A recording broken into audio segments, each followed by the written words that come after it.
Perhaps you are a follower from my YouTube channel, the radio broadcast. Perhaps you're checking this out merely out of curiosity, or none of the above. Perhaps you just ended up here. No matter what, thank you for clicking on this video and for tuning in.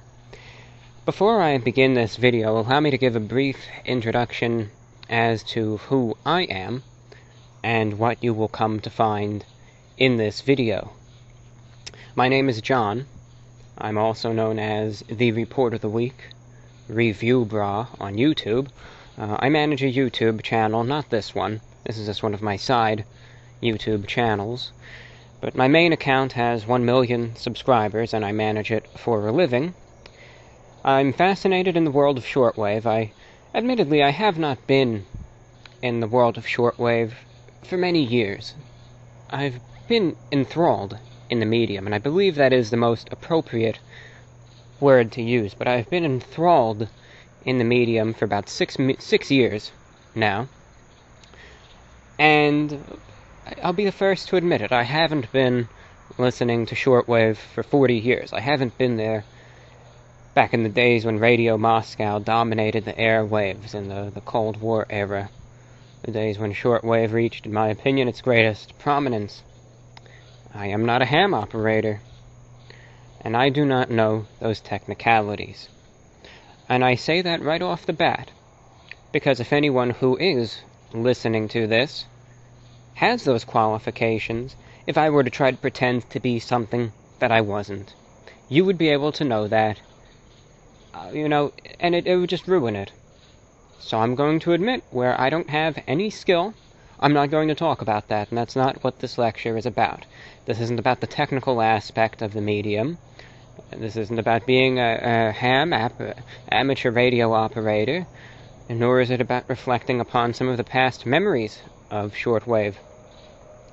I got into the medium about 6 years ago, in 2012, and I want to take this time to share my story about shortwave radio, I guess why I enjoy it so much, what captivated me, what I do with the medium, because I am a shortwave broadcaster. I think this will go to show that you don't really have to be in it for decades to actually have your own program on shortwave. I want to talk about the state of shortwave, especially shortwave broadcasts. So this is going to focus on the international HF broadcast stations that run high-power transmitters and try to reach audiences in other countries and distant areas, the state of them, where things stand in 2018, what audience exists out there, and where the future stands. So sit back, relax, and enjoy this broadcast, and listen perhaps much as you would to this, as you would a podcast or a shortwave radio broadcast. You can listen diligently. Heck, you can take notes. I don't care. You can tune out right away. It doesn't matter. You can use this to put yourself to sleep, and if you do that, I hope you have a pleasant rest. I promise I'm not going to have any loud noises pop up 45 minutes into this or anything. But just sit back and relax.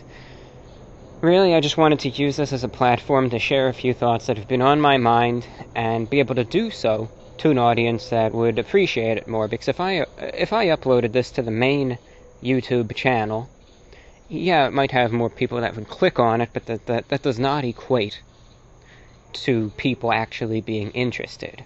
Therefore, at the sake of lower viewership, and that doesn't bother me, I'll be able to talk about what I want, as much as I want it. I don't have to worry about boring anyone, because it's going to be right there in the title. And whoever's interested is interested, so that's what I'm going to talk about. Now, the first thing you may wonder, and then I'm just going to get to some basics, get some miscellaneous points out of the way, and then really I'm going to talk about shortwave broadcast. First things first, you may say, okay, you're talking about this. Precisely what are your qualifications to deliver a talk on the matter? Well, number one, this is an opinionated piece, and anyone can have an opinion. Anyone can. You could interview someone on the street who has never heard of shortwave radio in a day in their life, and you could ask them, well, so what do you think about shortwave? And yeah, some people, most of them would say, I don't know, but you could have someone that can just completely BS it and come up with something right there. That's their opinion. That's their view. Anyone can have an opinion. Doesn't mean it's right or wrong. This is an opinion piece. And as a matter of fact, I'm about to say, I want to be proven wrong. Because it's not the most positive talk I'm going to give, but it's just my true thoughts. But I'll say it outright. I want to be proven wrong. Time will tell, but yeah, I want nature to prove me wrong. That's all. It's an opinion. I'm not saying it's true, just my thoughts. But I've been an avid shortwave listener for the last 6 years, and by avid I mean I started out in the medium in the summer of 2012. And I think as many young people, because I am young, especially when it comes down to the age of shortwave listeners, I'm in my 20s. And there's not a ton of people, especially in Europe and North America, though I do know of more than you'd think, that are into shortwave, but of course most hobbyists are older. They may be in their between 30 and 70, and there's some that are even in their 80s or older that know of shortwave and listen to it. But I think, like many young people discovered, I got into the medium of shortwave radio in 2012 when I was sitting there late at night. I've always been a night owl. I think you could hear all the nighttime little creatures making their noise behind me. I got into the medium of shortwave when I was researching in the middle of the night, spooky things, right? And I found some article that was listing some creepy stuff, and of course they listed UVB-76, right? The buzzer, the infamous buzzer. And it was saying that it was on 4625 kilohertz shortwave, and it would just broadcast this mysterious tone 24/7. And I think the way a lot of these articles would conjure it up is they would act like there was some deranged freak who was sitting there in like this decrepit shack in the middle of Russia with this thing going out of his basement or something. Well, in reality, the Russian buzzer is more likely than not a channel marker. It's run by mostly the Russian military, probably, and they just use it to occupy this frequency so that it is continually in use. So if anyone's scanning around and they hear it, they know, okay, I cannot transmit here because, well, this is obviously in the way, and if I try to make a conversation on this awful buzzing will be in the background, and we'll just find a clear frequency, right? It's a channel marker. People know that it's in use.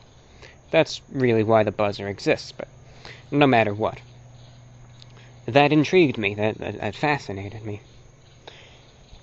And, I mean, radio and me does go back. When I was very young, I had a police scanner, and I would scan around. I even looked in one of those old trunking books, and I found some of the frequencies that, the public service and the police and even the school and the school buses would use, and I would look them up in the book. I would find them, plug them into the scanner, and I'd be able to listen to their communications, and that was an awful lot of fun. But I didn't even know shortwave existed until years later, so that is background. I had always been interested in radio. I liked the walkie-talkies. I liked using this scanner. It had a telescoping antenna and a bigger antenna in the attic. I was able to listen to the New York City Police Department and all of that fun stuff, so I certainly had an interest for radio. But I discovered shortwave by researching this Russian buzzer, and I wanted to hear it. Right? I wanted to hear it. I wanted to listen to it. And it was 24/7, so I thought, well, there must be a way to do so. I didn't have a shortwave radio, but at the time I was going through an online radio phase. I was really big with iHeartRadio, and I don't know if I was into TuneIn at that time or not. But I was into this online radio phase, and I wanted to find a way to listen to it online, streaming audio. And I found this one site where this guy, it might not have been Ukraine, somewhere in Eastern Europe anyway. He claims to have, a live set up for it, but I wasn't necessarily buying it, and I thought, It almost sounded like it was the same 5 minutes of audio being repeated. I swear I heard the same little bang being repeated over 5 minutes. I was looking for something else, something better. And I can't even tell you how I came across it. I don't know. I discovered a web SDR receiver. I think a lot of us have heard of it. You can just Google it immediately, and it's the first thing that comes up, just a web SDR, WEB-SDR. And I found that online one at the University of Twente in the Netherlands. The famous, some would even call it the infamous one. It was still in its infancy, but I found it. And when I first saw it, I was looking at it, and I was looking at all these buttons and these knobs and these colors. And I was thinking, what the hell am I looking at? I mean, what is this? This looks like the controls to the space shuttle, right? I see all these buttons, I hear some static, I can't even hear anything. AM, FM, yeah, I already know what that is, right? AM radio, FM. What is CW? Only CW I know is this local TV channel, Channel 11, called the CW. USB, like a USB drive, you know, LSB, what is that? What is all this stuff? I didn't know. And after playing with the thing for hours and hours, I was finally able to zoom in, and I realized this web SDR is an online shortwave radio located in the Netherlands. So it's as though someone set up a radio. Obviously, it's more advanced than this, but I'm just giving you the easy-to-understand version of it. Had a radio set up connected to a computer in the Netherlands, and it was interactive, and hundreds of people could access it, and it was as though they were in the Netherlands with a radio. They can scan around on the long wave, medium wave, or AM band, and shortwave spectrum. You can listen as long or as short as you want, any frequency. And sure enough, I was able to eventually, after much trial and error, discovered, alright, well, I can plug in 4625, and there's the buzzer. And this site had a good user base that used it regularly, had a chat box. I checked it, and through much trial and error, I learned the ropes of it. I discovered there were numbers stations, right? Those are the coded messages sent to spies, also on shortwave. Was able to listen to those. I started scanning around some more. I discovered, hey, there's other things on this too. There's international broadcasters that I found to be very interesting. Some will disagree. I really enjoyed listening to them. Utility stations, pirate stations, so much there. And I was just asking questions. I got a few friends in the community. I was able to learn about it. And by a year later, I would even wager 8 to 12 hours a day, every single day, using that site, scanning around, just trawling the airwaves, listening and learning more about it every day. That might sound absurd, but it just is the way it is. And then in 2014, I was able to get a good receiver, the one I still have today. The Texun PL660 receiver. Start listening at my own location. I started writing reception reports, collecting QSL cards. I ended up getting hundreds, maybe a couple thousand even. I have them in these folders, but I guess what I'm trying to say is I just got very interested, and I tried to get as knowledgeable into the medium as I could. Then in 2015, I got my own radio show. I bought airtime on WBCQ. 2016, I made it a full-time weekly broadcast. I added broadcasts at WRMI, Okeechobee, Florida, where I currently broadcast on over a dozen frequencies throughout the week with their 100 kilowatt transmitters. I have also broadcast via multiple sites in Germany, the UK, the US, Bulgaria, Tajikistan, Armenia, and I've targeted almost all continents in the world: North America, South America, Europe, the Middle East, Australia, the Pacific, Asia, even parts of Africa. I broadcast on the shortwave every week, and I hear from many shortwave listeners every week. And through that, I want to give you my perspective on the medium of shortwave as a broadcaster, because I believe transparency is key. That's something you don't see from a lot of broadcasters. And while I don't maintain the transmitters, I don't have a transmitter in the shed that I flip on whenever I want to, but I utilize a lot of these brokered stations, and I just want to talk. I shouldn't have even called this a lecture. It's more of just a miscellaneous talk. I'm just going to talk to you about shortwave radio, what it is, broadcasting on shortwave, the audience that's out there, and where I think things are going to stand going forward. So, now that you know the backstory, that you know why I got interested in the medium, that I've been interested in it, that I do a weekly show on shortwave to, a decent extent anyway, you could understand anyway why I'm talking about it. But let's get the elephant out of the room. I know there's a number of you talking in that, I shouldn't say, listening in, I'm the one that's talking, that might be wondering, well, yeah, it's an interesting talk, but I don't know what shortwave is. What is shortwave radio? Can you explain that to me? Can you even just give me an explanation that I at least understand it to some degree? I'll be happy to. Now, some folks can get very, very technical, and it is a technical medium, but it can be explained in enough of a rudimentary fashion that you'll be able to get the gist of it. This isn't going to cut it, but you'll be able to get a basic grasp on it. And then if you want to learn more about it, which I highly recommend you do, you can go about that. And there's many, many wonderful, wonderful YouTube channels that will help you out, give you such information and so many wonderful resources out there at your very fingertips. So shortwave radio, okay, think of it like this. Number one, the way stations on shortwave sound, okay, because I got my radio outside right here. If you couldn't tell, I'm sitting outside as I give this talk, right? Like, here's an FM station. So here's what FM sounds like, right? Okay, that's a good Orlando FM station, right? You know that. You listen to that for the music, probably. Here's an AM station. Let's go to 540 WFLA.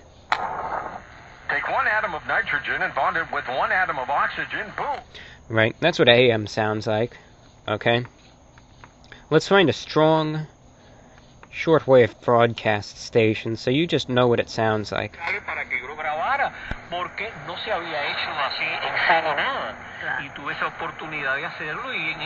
That's a Spanish station in shortwave. Here's another one.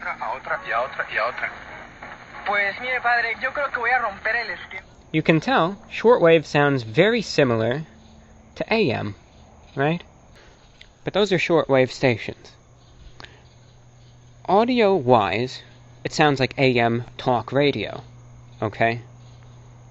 So, I think some people, right, that AM sounds one way, and FM sounds another way, and, well, who knows what satellite sounds like, right? Nobody uses that anymore.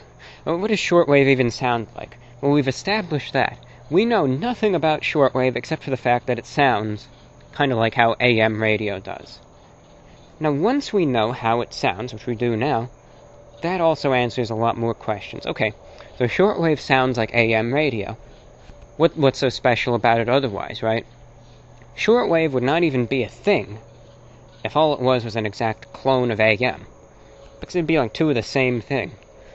What's the point? Well, this is the main benefit of shortwave radio, okay? And you'll understand why years ago it used to be so popular. Shortwave radio, because you look at FM radio, right? How far, on average, does an FM signal travel? Like, let's say you're going on a road trip, okay? Wherever you are. Let's say you're in New York and you're driving down to Florida to go to Disney or something.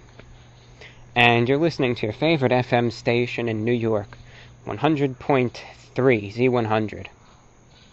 And you're listening to it in your car. Let's say you got a rental car, fine. And you're listening to Z100. How far are you going to be able to go down the Jersey Turnpike or whatever before you can't pick up that station anymore? And substitute any location for this. The answer is right there.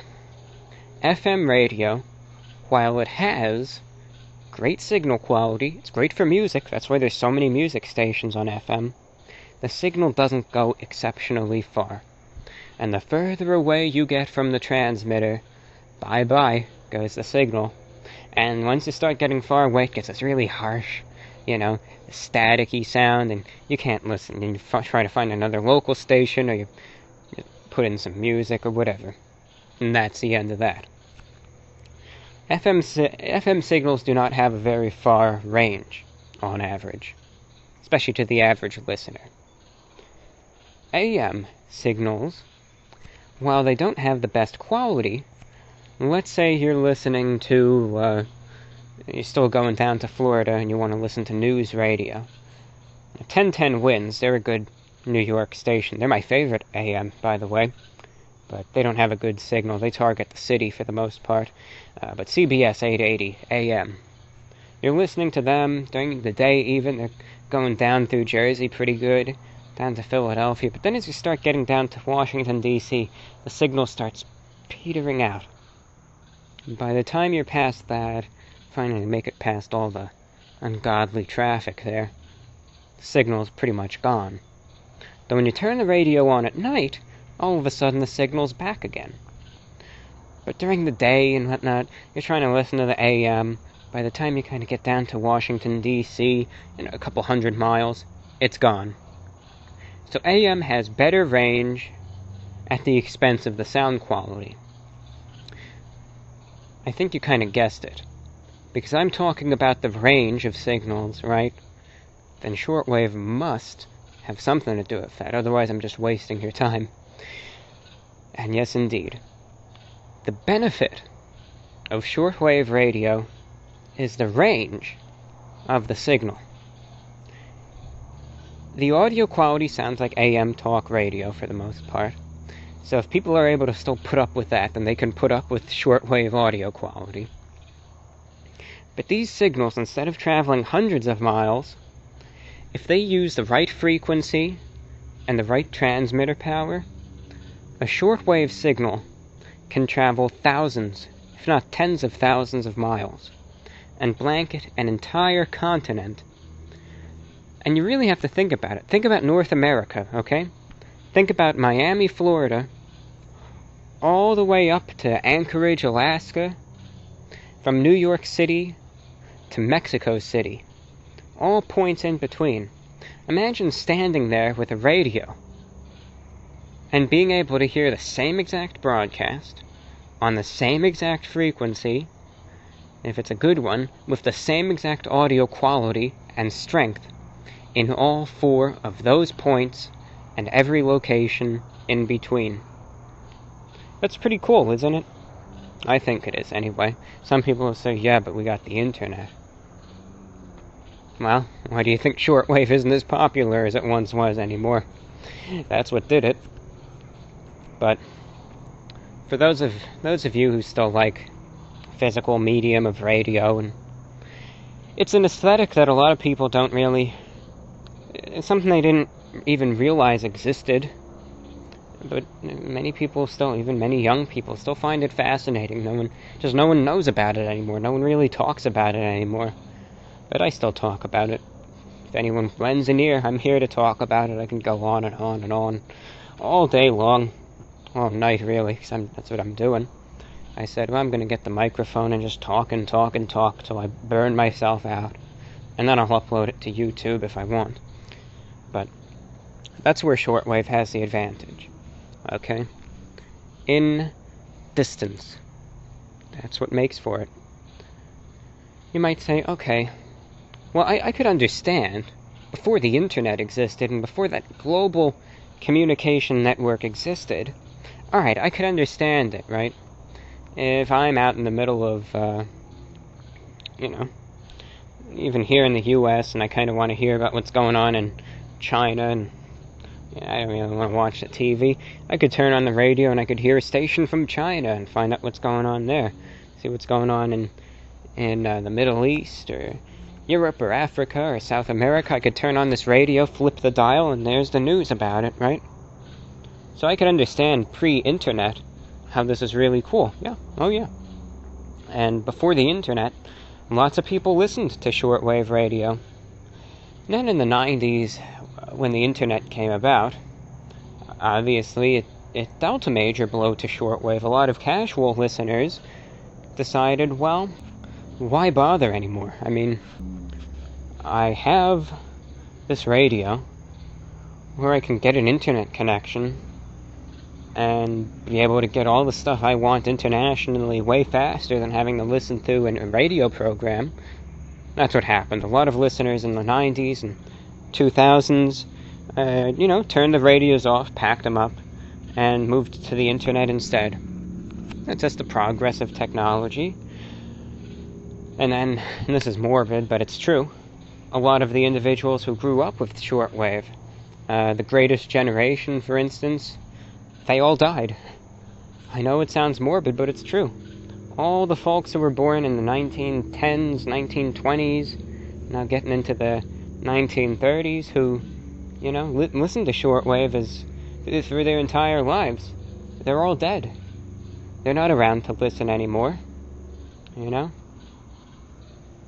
And the folks who may still be alive and may still listen, they're well into their 90s. I don't think they would really be on the computer very much and, sending in reception reports or anything.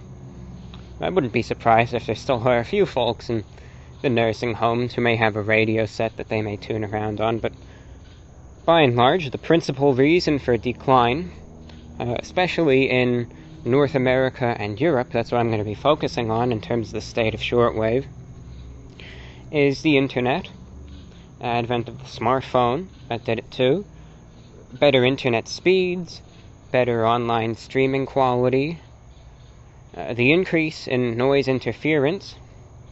As a result of more listeners going to the internet, more shortwave stations had audiences in decline, so they cut their transmissions.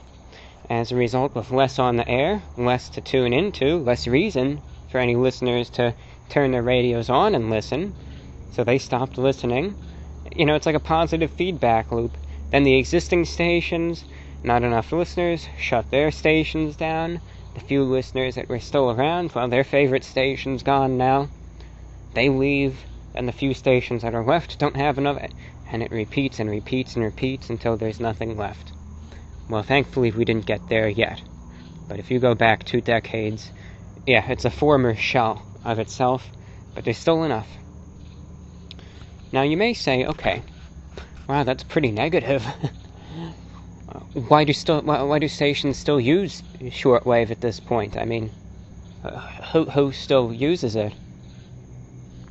You've clearly established that the internet kind of took its place, and streaming, and smartphones, and all that. So who still uses it? What purpose does it still have? Well, here's why shortwave still has life in it, even in 2018. Because you're right. In many parts of North America, Europe, and even Asia at this point, yeah, we have all of these luxuries. But what about parts of the world that are developing? Especially the Middle East, Africa, even parts of Asia, South America.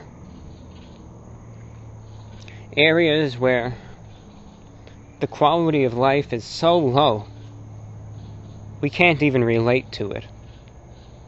We can't even comprehend it. Some people don't even have electricity. They have no money. So many people completely starving to death they can't even get any food. Countries with oppressive regimes that censor any information that they can. What about those places? How many people there have internet? Let alone good internet. They can stream anything. I'll tell you this right now. You might say, yeah, I'm sure tons do. Maybe. But when I look at my YouTube analytics for the Report of the Week channel, which again has 1 million subscribers and has tens and maybe even in the hundreds of millions of views in total, I break open the statistics, and it shows you a world map, and you could see every country in the world. Out of 100 million views to this YouTube channel, where they all came from. 85% of those views, United States. 15% of those views came from Europe, and maybe South Korea, Japan, Australia, New Zealand, some countries in Central South America, a few elsewhere. When I go over and I start mousing over the countries in Africa, and some parts of the Middle East, Central Asia, out of like 100 million total views, I distinctly remember some countries like Chad, 2 views. A measly 2 views. Eritrea, 0 views. North Korea, 1 view. Maybe that was Kim Jong-un watching, who knows. Nigeria, maybe 1,000 views. Ethiopia, 25 views. United States, 85 million views. When there is such a disparity right there, I think that becomes very apparent that there are many parts of the world still where the average person does not have the access to the internet like you or me do. Many parts of the world, like Africa, the Middle East, again parts of Asia, South America, just internet access isn't there. Or it's so limited, or it's completely censored.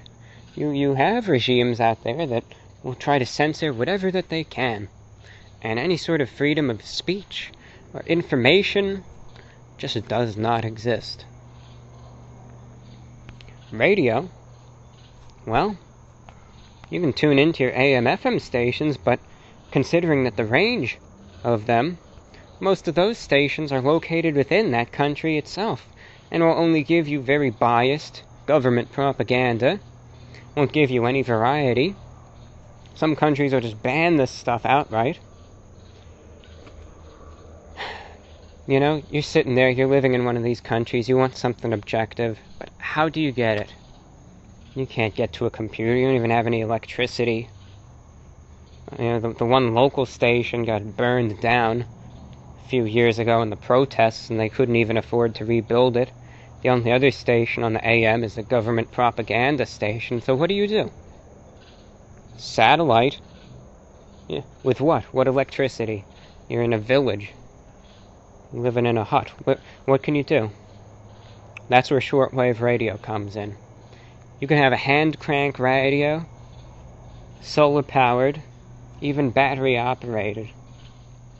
You listen to one of these radios, flip on the shortwave band, and there's the BBC World Service broadcasting in dozens of languages.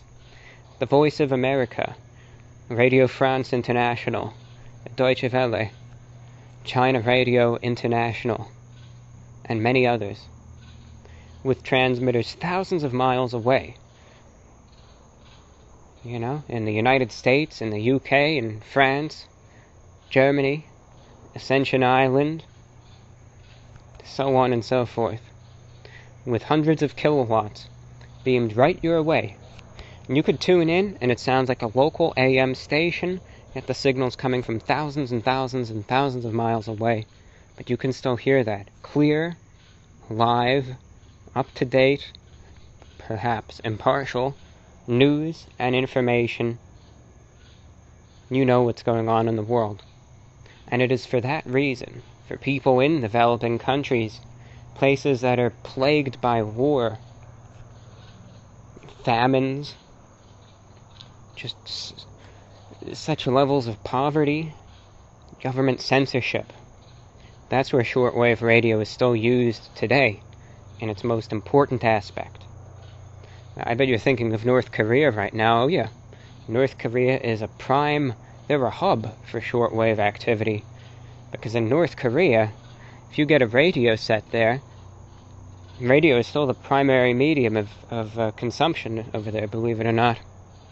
And you get a shortwave radio, it's something that you have to show to the police that only has a certain number of channels on it, that has the government stations on them, and it is illegal to tune to anything else, or you can probably get killed or sent to the work camps, or, you'll just disappear, and who knows what'll become of you or your family, likely. But there are so many stations, dozens and dozens of stations that broadcast to North Korea still, to spread that news, that information. Over here, of course, things are getting better. They certainly are, but you have many stations broadcasting to Cuba. You have many news outlets that broadcast most generally to the continent of Africa, but you have many with specialized programs targeting certain countries where conflicts may be. Broadcasters targeting the Middle East, to China, to Central Asia. And that's where shortwave mostly lives. But you still have other stations too. Because, let's face it, just because people stopped listening to shortwave doesn't mean that everyone suddenly went out and took a brick and smashed their shortwave radio with it. And, the great shortwave apocalypse of '07 happened, right? It's not that way. Many people still have shortwave radios. As a matter of fact, I've even seen people listening to them. There's still an audience out there. There's still people with shortwave radios. As a result, you still have stations that target a very media-rich environments, I'm one of them, in hopes of reaching any potential listeners that still tune in. Okay? Now, before I get into that, there's another reason why people still listen to shortwave. Of course, we discussed one situation, government censorship. Another reason, and this is the reason why if you're listening online, if you came here from YouTube, I'll tell it to you right now. And this is a matter of opinion.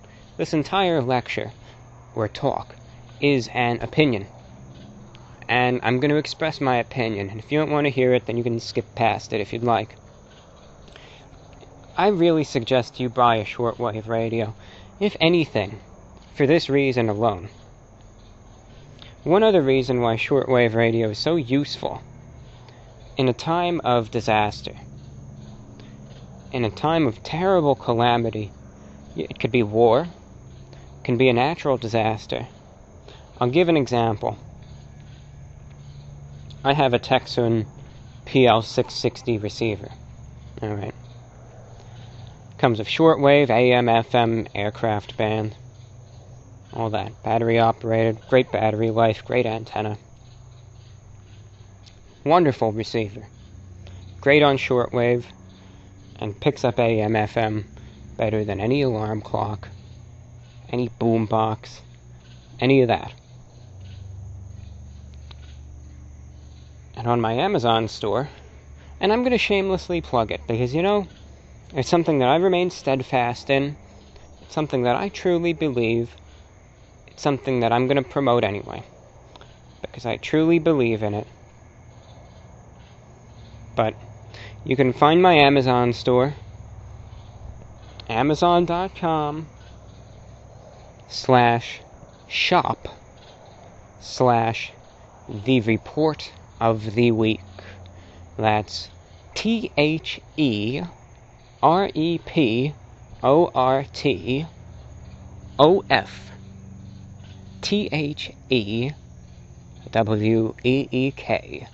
The report of the week, but no spaces there. And you can find shortwave radios there. The Texan PL380, 310 ET, even the Tivdio V115, the Sea Crane skywave, radio, on and on it goes.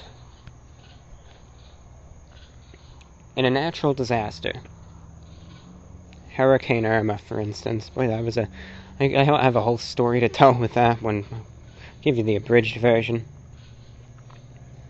I rode it out in Florida. I did.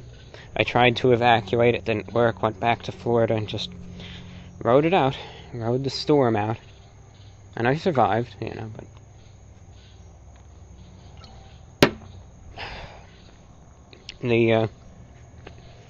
the rain, it rained, the wind. Well, power went out. Internet went out. Television went out. Phone, landline, went out. Self-service went out. Mobile data went out. A lot of the local AM/FM stations, damaged by the storm, went out. Where are you going to get your information from at this point? Oh, the satellite dish got damaged. That was on the roof. That got damaged by the debris. So, where are we going to get the information from?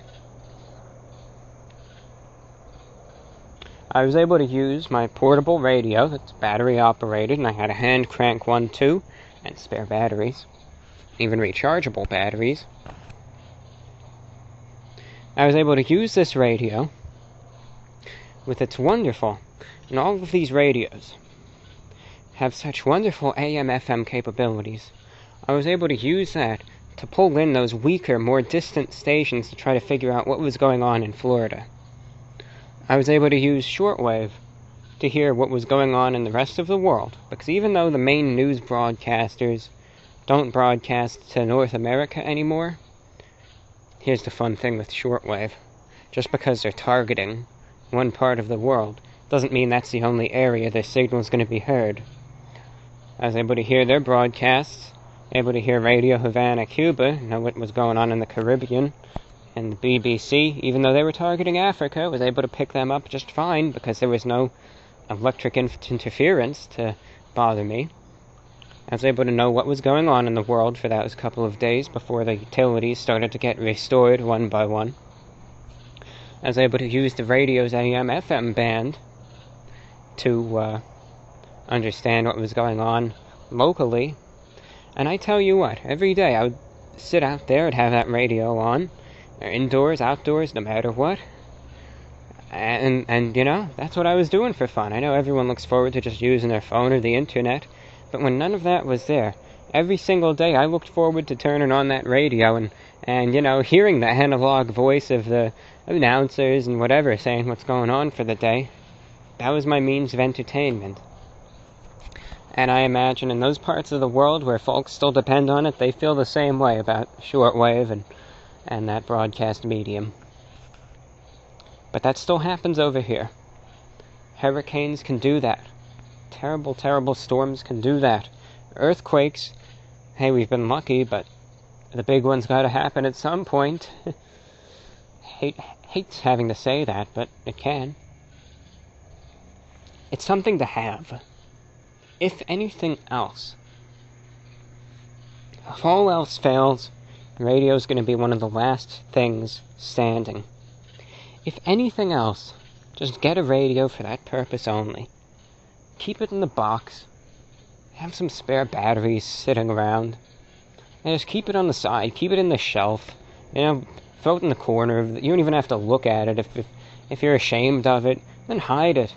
Hide it under the couch or in the back of the closet behind some shoes or something. But if it ever hits the fan, dig it out, load it up. You will be thankful that you have it. Some of these radios I have come with the weather band too. That's very useful. Of course, and this is completely just advertising, but again, shameless. I've gotten thousands.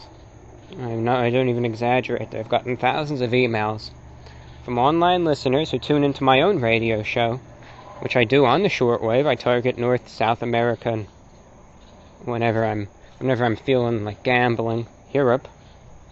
And they listen in online. They listen on the TuneIn app on SoundCloud, and they message me because, of course, I broadcast on shortwave, so I talk about it. I give a miscellaneous lecture. I read some reception reports, listener letters. I play some music, and I'll get many emails from folks who will say, well, I'm interested in getting a shortwave radio. Since you talk about it so much, can you help me out? And, of course, if anyone ever asks me that, I will leap at the opportunity. And I'll say, yeah, I'll be pleased to. I have an Amazon store here. I have these models for you. I'll say if you're looking for something in this price range, I recommend you this or that. I'll say, even let me know what part of the country or the world you're in. I'll recommend you the best frequencies to listen to my show on. I do everything I can to help out. And I've gotten hundreds of emails from folks who got a radio to tune into my show on. They tune in every single week, and they say, there's something so special about being able to listen on an actual radio. That's just awesome. I've had listeners who say, I listen in every week on the shortwave. It's something that you got me into. I actually upgraded my radio. I got a long wire antenna. I enjoy tuning into the international broadcasters and the other shows on WRMI. I enjoy listening to the Voice of Vietnam. I listen to Radio Kuwait every day. So on and so forth. And it's just something that a lot of people, especially young people today, I think just no one's ever been informed of. No one ever talks about it anymore. But when exposed to it, some people, and yeah, not all, you're going to have so many people that are going to see it and they're going to say, man, this is so stupid. I'm just going to listen on my phone. But there's a sizable enough percentage of people, if they actually got their hands on a shortwave radio, they might actually say, hey, now this is pretty cool. Well, anyway, I'd recommend you get that. Listen to my broadcast too. So advertising. Send me an email if you want. I will help you out. As I said, I love helping people get into shortwave, so send me an email if you want to get into it. Doesn't matter whether you found this from my YouTube channel, if you just searched this on YouTube and for some reason you're actually sucked into dealing with this monstrosity of a talk for, let's see how many minutes I've been wasting. For 49 minutes. But if you have the interest, email me, VORWINFO@gmail.com.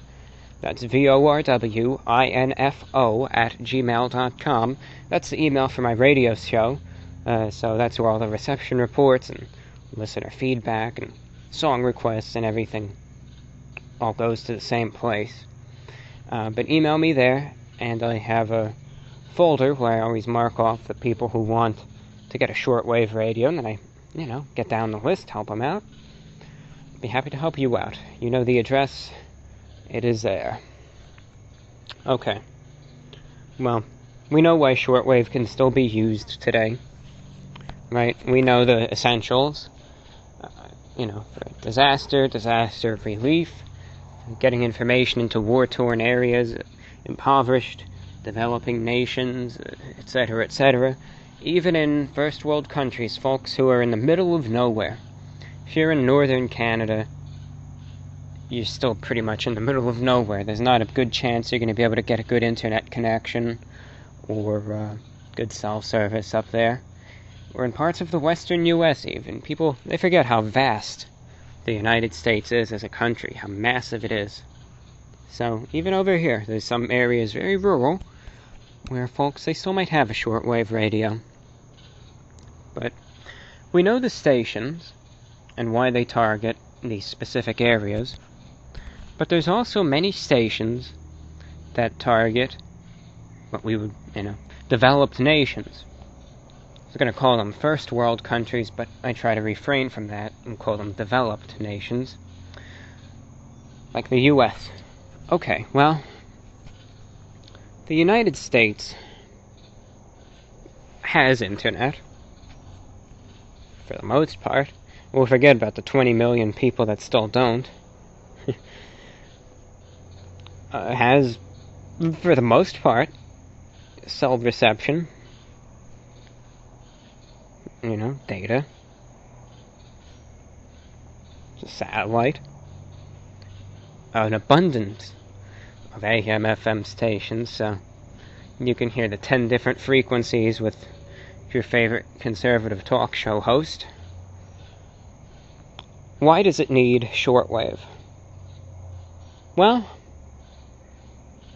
I think you've had people ask themselves that question before. But there's many shortwave stations both in the U.S. We'll lump it all together. We'll call it North America because that's the terminology most broadcasters use. There's many stations that still broadcast to North America. Domestically, international stations that broadcast to North America.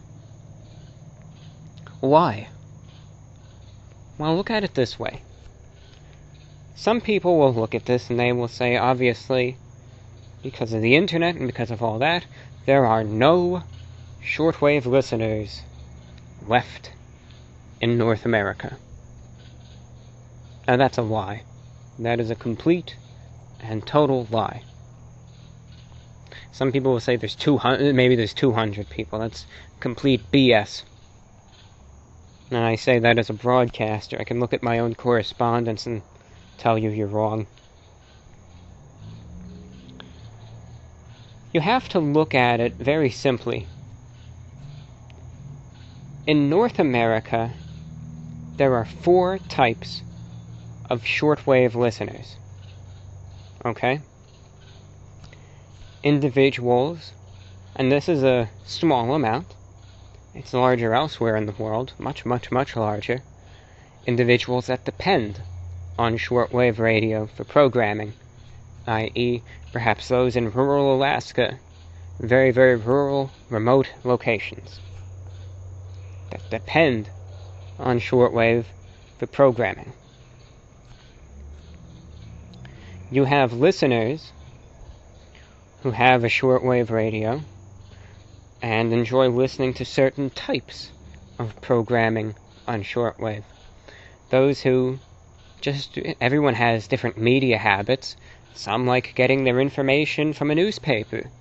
Some like looking on their phone. Some like looking at Twitter for their news. Some like watching CNN or Fox News or MSNBC. Some like listening to their local AM/FM affiliates. And some, yes, there are some, like listening to special types of programming on shortwave. Maybe they have a music show that they like. Maybe they have a certain type of cultural program that they like. Maybe there's a news broadcast that comes in. They like the message. Maybe there's a religious show. They like what the preacher has to say. Whatever, and they know it's on this shortwave frequency, so they listen to shortwave for that certain type of programming. They can be an expatriate that they know programming from Greece is still beamed over from, I think it's the ERT, from Greece to North America, and they can kind of get a taste of home on the radio there with a good signal. Right, they listen for a specific type of programming. That's the second type. The third type of listener that you have in North America is the shortwave hobbyist. Okay?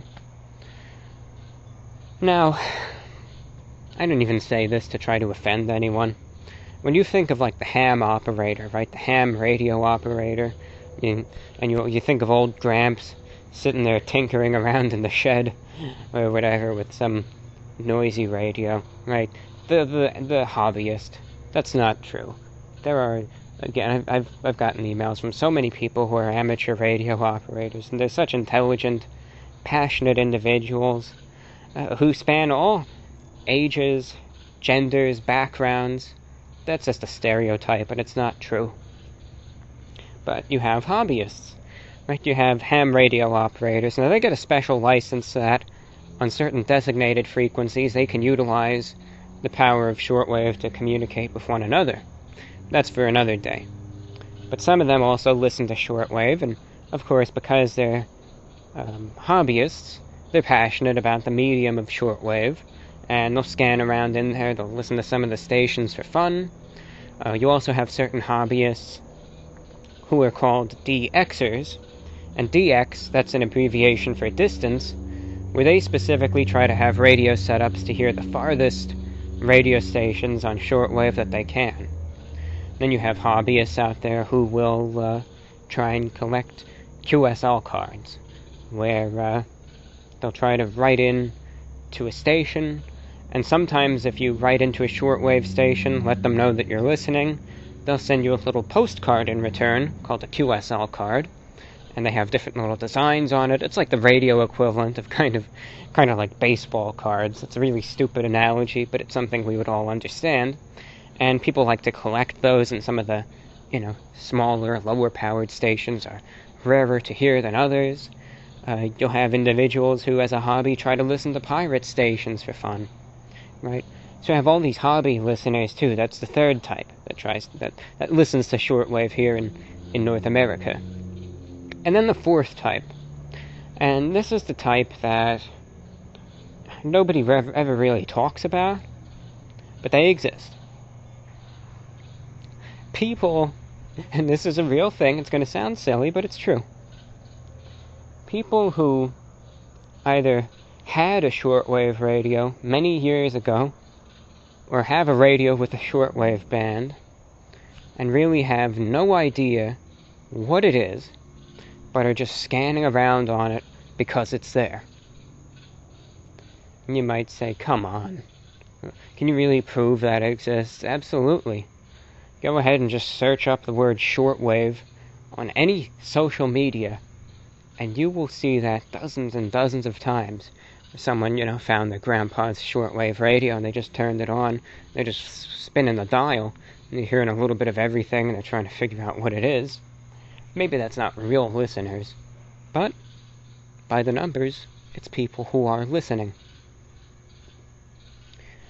Those are the four types of listeners that exist in North America today. And those are the listeners that I try to target with my own broadcasts, VORW Radio International. Please stay tuned, this lecture will continue in a moment. Alright, this is part 2. I think I'm going to end up editing the 2 parts together. Not that there was any significant break between the 2, it was quite literally a water break. And also, the way I have this audio recording device, though it can support, multiple hours of audio, I always like to stop it, get the file downloaded onto my computer, because I have, and it's annoying, but it's a mistake that I have henceforth learned from, where sometimes by accident, I'll go ahead, I'll record for 2 hours, and somehow I will lose the file, I won't transfer it to the computer, and I've wasted 2 hours of my life. It's beyond frustrating. So I wanted to make sure that I avoided that, and saved a bit of the material, so to speak, so then I could edit it and get this all together into one nice big spiel for whoever wants to subject themselves to this. I think in part 1, very thoroughly discussed what shortwave radio is. Right, we know its basics in regards to even the technicalities of it. Right, we know that. We know what it does. We know why it is used. And we know who uses it we'll keep this centric to North America, but understand that this applies to Europe as well. The kinds of individuals who still listen to it. So, what I'm going to be discussing in this second part is what's left on shortwave, and what do I think the future holds. I'm also going to discuss the audience of shortwave a little more, and then just what's left on shortwave, and what I think the future is going to be. So in just some final parts regarding the shortwave audience, people try to wonder about numbers on shortwave. They try to think, I wonder how many people are listening. Honest answer? No one knows. It's true, nobody knows. No one has ever invested the money, time, or effort to go ahead and do a good survey for years. I mean, maybe in the 90s and 2000s, but that's the last that ever happened. If I had unlimited money, right, let's just say I had a budget and just unlimited. Maybe I had Bill Gates or Warren Buffett type of money. Or who's the guy that everyone's talking about now? The guy in charge of Amazon, and he does Blue Origin too, Jeff Bezos. If I had his type of money, I would gladly commission a nationwide survey, just for kicks, honestly, and figure out how many people in the country listen to shortwave.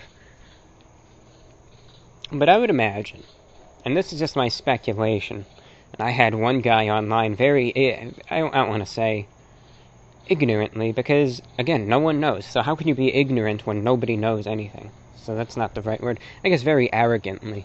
And you get this in any field. You get this. Listen, no one in the world of shortwave, they're not all saints. You have people who are stuck up. You have people who are jerks. You have trolls. You have all of that. And that applies for any and every field. Any hobby, any interest, any occupation, anything has all of that. Always. Because I was trying to discuss shortwave figures, and I had someone very arrogantly act like he knew everything, when in reality he knows no more than I do, and that's the honest truth. But how many people listen to shortwave? Well, now that depends, right? Define listening to shortwave. Listen for an hour a week, 5 minutes a week, spin the dial on the radio a week. What about a month, a day? When you say listen to shortwave, alright, that leaves a lot of variables open. So let's say someone who tunes around on a shortwave radio at least once a week, right? How many people in North America do that? Well, even let's narrow it down to the United States. The U.S. population is around, I don't know, we'll eyeball it. Actually, I have my computer here. I would say 300 million. There's more. I know it's not 400 million. I'm not going to edit this out either. Just find out. I want to give you an accurate statistic right here. So let me get this for you. Weather's nice tonight. U.S. pop. 325 million. Okay. Fair enough. See, I was going to say 320 million, but I didn't want to take the risk. I thought that's what it was last time. 325. The population of the United States is 325 million individuals. That figure alone, you have to realize how immensely large 325 million people is. There are then approximately 700, almost 800,000 licensed amateur radio operators in the United States. Almost all of those individuals at least have some sort of interest in the field of radio, let alone shortwave. Some don't. There's all types of amateur radio. So let's assume out of those 700,000 licensed amateur radio operators in the United States, well, let's say, better to be more conservative than anything else, and then, hey, if I get proven wrong, the figure will hopefully be higher, and that'll be good news. Let's say that maybe 300,000 of them are interested in shortwave. 300,000, maybe 350,000. Of that 300,000 individuals, I wouldn't be surprised, and again, this is really because a lot of these individuals who would be interested in shortwave and have an HF rig that they can transmit and receive via, they are able, most of them usually have a portable radio or something that they can listen to as well or scan around on. So that considered, let's just beat ourselves up. Let's say out of that 350,000, maybe 40,000 of them decide to check the shortwave bands every so often. So, there's 40,000 people there. Might end up being 30,000, who knows, but 40,000 there. Let's say 40, because that sounds better. So 40,000 listeners in the ham radio community that, again, out of all the stations on shortwave, they scan around once a week. That's not saying that the shortwave audience is 40,000 people per station. That's 40,000 people for the entire spectrum in 1 week. Then you have to add up the individuals who just have portable radios and listen to specialized programming, i.e. they listen to certain music stations, they listen to my show, they listen to China radio, they listen to Alex Jones. You have a lot of militia survivalist guys that do that. You have some people who are Christians and like some of the preaching on some of the stations, they listen to that. So the individuals who listen to specialized programming, again, over an entire week, out of all the dozens, if not hundreds of stations, that will give 20,000 people there. People in rural areas who will listen around once a week, maybe another 20,000. Again, these are people in the middle of nowhere that might scan around again once a week. So we're up to 80,000 people. And then individuals who have no internet, and then we're at individuals who might just be scanning around because they found an old radio or whatever. We'll give it 10,000. So what are we at now? 40, 50, 60, 70, 80, around 90,000 people a week. You might say one of two things. You might say, all right, that's fair. You might say, that's really low. You might say, boy, what the hell are you smoking? 90,000? Well, look at it this way. Break down the numbers that I gave you. Look at the fact of things where once a week, okay? This is what I classify it as. Once a week. Let me see what's on shortwave. All right, let me turn it on. I'll see you next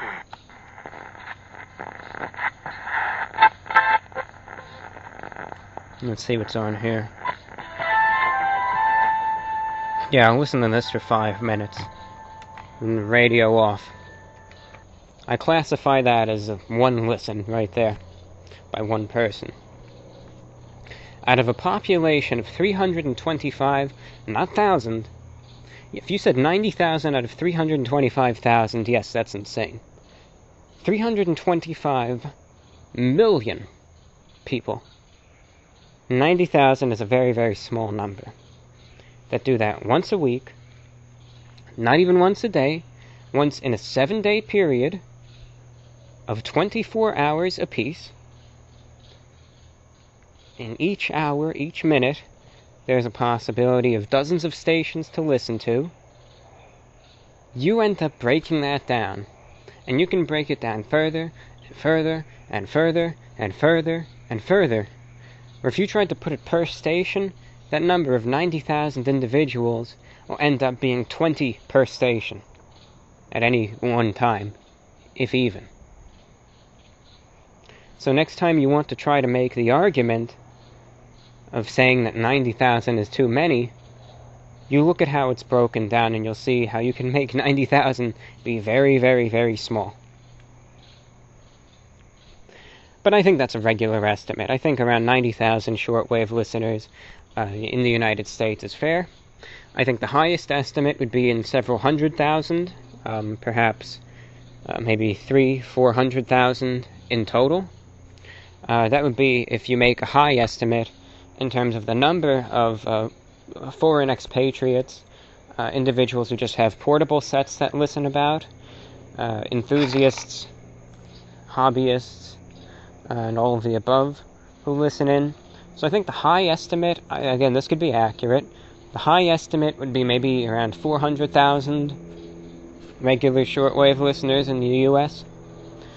My estimate is 90,000. I would say a low estimate would be no lower than 30,000. And the reason why I say that is because my own correspondence invalidates anything further than that. So, if it's lower than 30,000, then there have to be people that are just coming out of absolute nowhere to say that they listen to my show in the U.S. Well, I wouldn't use that as a figure. But that's my estimate in terms of how many listeners there are in the U.S. In the world, I would say there are tens of millions still. Because most people in Africa that do listen to the BBC on shortwave do not say, "Look at me, I'm listening to shortwave." They know the spot on their radio where they can pick up the BBC. That's it. They don't make it a big deal that they're listening to shortwave. And to the people who try to say that it is only hobbyists who listen to shortwave, it isn't. The people who send me emails every week and reception reports, and who I mostly hear from, as a matter of fact, on my shortwave program, are none of the established hobbyists that you see in Facebook groups, or on shortwave forums, or Yahoo groups, or anything. Most of these people who write me have no presence in any of those fields. The majority of shortwave listeners who tune into my broadcasts have portable radios and listen in, and their reports are not very technical. They're not really hobbyists, they're just tuning around, and they're part of the field of listeners that enjoy certain type of programming, and that's why they listen to shortwave for it. All types of listeners are great, though, but that's the majority of listeners that I hear from. And that percentage of listeners is one, that's why I have also my figure of total listeners so high. Because I speak from my own experience that the number of listeners who I have personally heard from that, again, don't have any established presence as hobbyists, they don't post on forums, they don't post on social media about it, they don't make a deal out of it, and there's nothing wrong with that. I think having shortwave as a hobby and being fully into it is a great thing. I think it's a lot of having a lot of fun. Got a little tongue-tied there. But a lot of these individuals, they say, hey, I'm in Jacksonville, Florida. I was hearing your show last night on 5850 kilohertz. Really great program. I'll be sure to tune in next week. And that's it. And, you get so many people like that who, they don't have any presence online in that regard. So anyone who's trying to scrape around and find anyone who's listening to shortwave, they're not going to find these people and make any connection. So there's a lot greater a number, I feel, of these individuals who tune around to shortwave for international broadcasters, for music, entertainment, and even religious and political talk programs out there than you'd think. And then I'll shut up about this, because there's other things that I want to talk about too. But if you'd believe it, when I was in New York, I would, of course, as many New Yorkers do, you ride the public transportation system. And with me, I would listen to a radio with headphones. It was a small Grindig Eaton Mini radio, and it had AM, FM, and shortwave on it. And while I'd be riding the public transit, I'd sometimes listen to 1010 Winds, I'd listen to some of the AM, FM programs, and I would even listen to the shortwave too. And I would look around at some of these stops and stations, and I have seen people listening to shortwave radios in public. Yes, it's not frequent, but I have seen it. I've seen people at a bus stop with a multi-band shortwave radio. I saw someone, sitting there in the seat with headphones and, had a shortwave radio. It had, SW there very clearly on it. My own radio, shortwave. I've seen multiple of that in public. You're not going to see it very often, but if you look hard enough and if you're in a populated enough area, you will still see it. It's rare, it's on the decline, but it still exists. That's why I have my presumed audience figures, to be what they are. Now, if you were to give me a monthly total of people who tuned in to shortwave, because again, it wouldn't be the exact same 90,000 people listening week after week after week forever on end, then I would say the full total of people who listen to shortwave in the US once a month to be then in the hundreds of thousands, I would say. It wouldn't be any greater than that, but I would say reasonably in the hundreds of thousands. Okay, audience size predictions done with. Well, what's on shortwave? I mean, what can we hear at this point? Well, it's 3 a.m., which I think, as anyone can surmise, it is not a good hour for listening. But I'll tell you, even at 3 a.m., I'm using a portable Texun PL660 radio. I'm going to set the microphone down so I can use it with two hands. And let's see what we can hear at 3 a.m. We might hear nothing, we might hear something, we might not hear anything interesting, because this middle of the night hour, though it's the time when I'm most active, is not the most active time for radio. You can hear the most on shortwave in the morning, probably from, I would say 5 to 10 a.m., and then from the late afternoon, so maybe from like 3 p.m. to midnight, 1 a.m., but otherwise you have the midday dead zone and the nighttime dead zone, which we're in now. But, hey, for the heck of it, let's see what we can pick up. So let me get my radio here. Let me put the microphone, and let's see what we can pick up. Alright. Again, if there's nothing on this tonight, I'm not going to edit it out. It's okay. And, well, let's see. We'll start low. It goes from around 1.8 megahertz to 30 megahertz. That's 1800 kilohertz to 30,000 kilohertz. So we'll start low.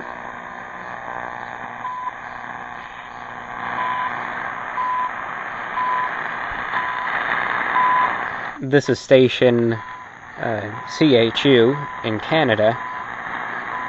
They tell the time.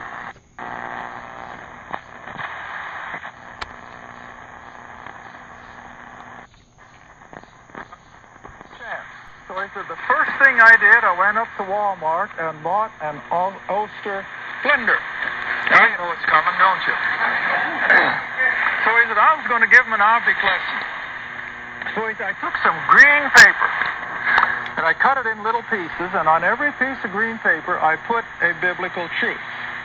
This is 4840 kilohertz, WWCR, Nashville, Tennessee. I'm located in Florida right now.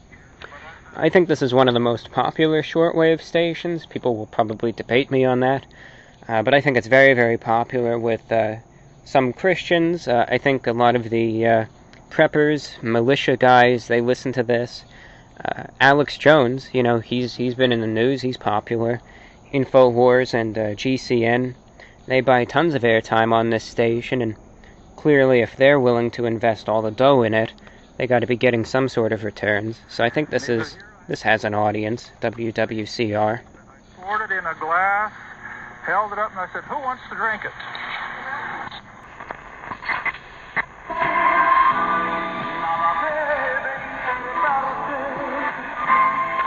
This is 5025 kilohertz, Radio Rebelde out of Cuba. I imagine it's popular with the Cuban domestic audience.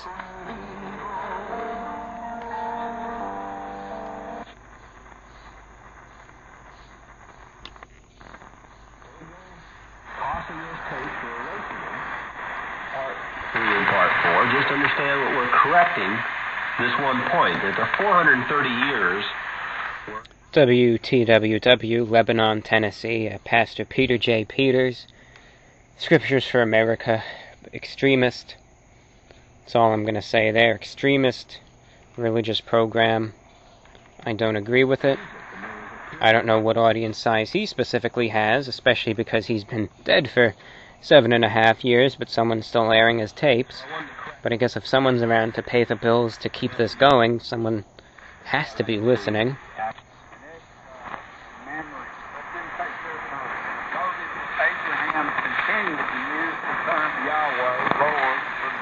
5850 kilohertz WRMI here in Okeechobee, Florida. They broker their airtime out to a lot of different people. I use WRMI as my primary station, so I can say they do have a listening audience. Though again, I think a number of listeners just tune in for specific programs. So how many listeners to religious shows on WRMI that can be dependent? I think more of the independent shows and international broadcasters have the audience, but again, for the most part, if these people pay the bills to keep their show on the air, they have some sort of audience. I wouldn't say it's huge, but someone somewhere is listening into this right now, aside from me.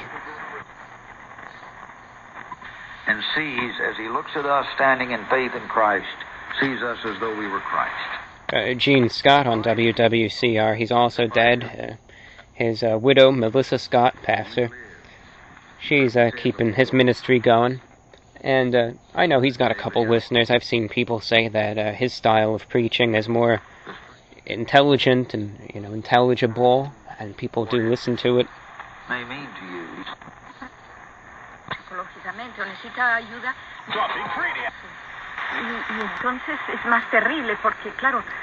EWTN, Catholic programming in Spanish. They're targeting Central South America. Shortwave is still popular there, so there's, I'm sure, a couple night owls listening, in Central South America to this.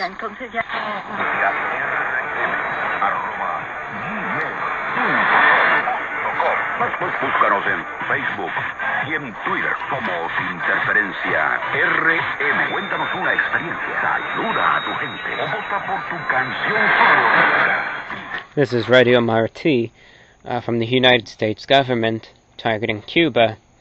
And I think they do have a significant audience in Cuba and maybe even here in Florida. This program that's on, actually, Interferencia, even though it's Spanish-speaking, I'm an English speaker fluently. I never was good with Spanish. I listen to Interferencia each and every week. So I listen to this. They play some good music on it. They also have a good program, Archivo Musical, which is awesome. I listen to that too. So I'm a Radio Marti listener to some extent on the shortwave. But the reason why I think they have a good listening audience is because they actually just announced, first they had 2 frequencies that were about 24/7 to Cuba. Then late last year, they added a 3rd frequency to Cuba. Yeah, so it would be 3 at a time. And now, just starting in a few days, they're adding a 4th frequency in parallel to Cuba. So now 4 frequencies. So even if it's politically motivated, because there is a political approach called soft power, which you see China employ quite a bit, there still has to be some listeners there. I would be willing to guarantee that, because the Voice of America does do audience research. They release reports regularly where shortwave is.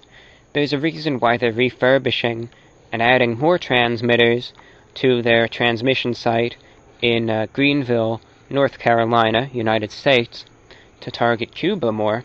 I think there still are shortwave listeners there. Not as many in the 90s, but I think there still are. So this is their 2nd frequency, Radio Marti. But I wouldn't be surprised if, to the south, a couple 100 miles in Cuba, there's people with little handheld sets, old wood-paneled radios, some boom boxes, some handheld ones, just in their house there on their dresser or whatever. They might be listening to some of the music on that right now.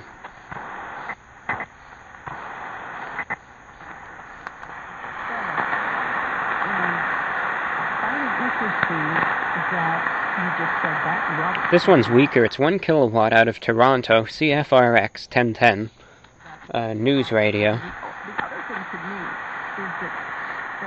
I think they have some listeners maybe in rural Canada, though sometimes in New York when the signal is stronger there. I would listen to 6070, this is their frequency, because on 1010, on the AM, is WINS, which is a great station, but if I ever want to know, hear Toronto's local news, I can listen to 6070 on the shortwave and pick it up.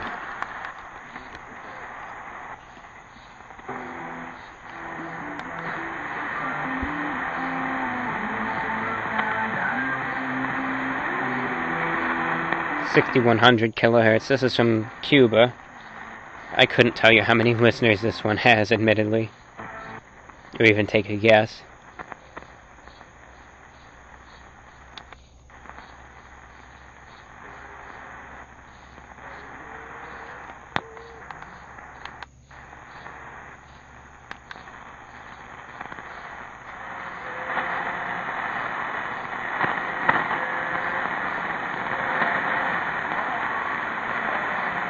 This is a weak signal of Vatican radio to, I believe, Eastern Europe.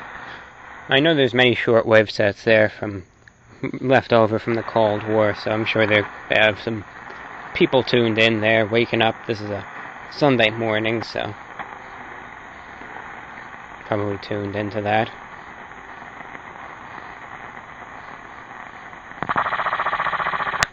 That's a radar. Comes closest to having free speech, compared to any other country in the world. So I think there tends to be a very common way of thinking about the debate on freedom of speech, which is between people who are... This is Radio New Zealand International, 50 kilowatts, maybe 100, out of New Zealand, targeting the Pacific, but it reaches North America. I would say at this hour, right now, this is probably the most popular station amongst the shortwave listeners who tune into specific programming, entertainment, international broadcasters. Right now, I would wager probably 80-90% of them are tuned into this right now. A Ku Klux Klan leader in Ohio. Radio New Zealand International, though, very, very good quality news, entertainment, music through the overnight hours. It does a great job, good frequency, and I listen to them whenever I can. If ever I go walking, I have the radio there with me, and this is my go-to frequency. During night, sometimes I'll get the antenna out now. I'll listen to Radio New Zealand, so they're a good program, and I would say they probably have the most listeners on shortwave in North America right now at this hour. Terrorism, and he complained that this arrest was inconsistent with his rights to free speech under the First. 我必在第6年将我所命的福赐给你们，地变生3年的土产。 7505, this is WRNO, out of New Orleans, with Chinese religious programming to Eastern North America. This one I wouldn't be surprised if there's a dozen people listening to it. If it was able to reach China, then of course there would be more. But the way the frequency, power, and all of that is, maybe there's a few Chinese speakers who are night owls, maybe in the northeast where the signal's strongest, who might be up.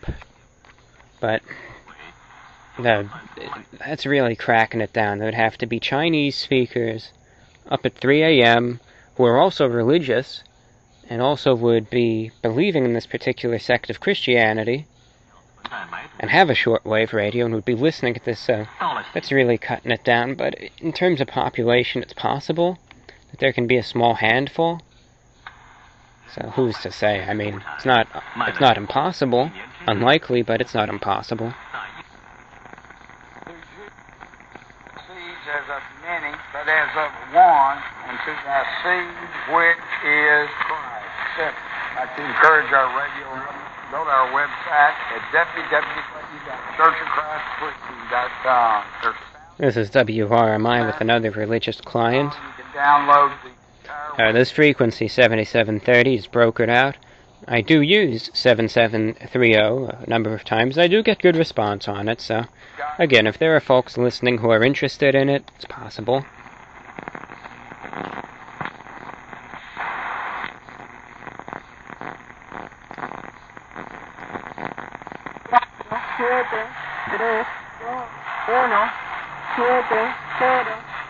There's a numbers station, so if anything, there's someone listening to it. This is out of Cuba.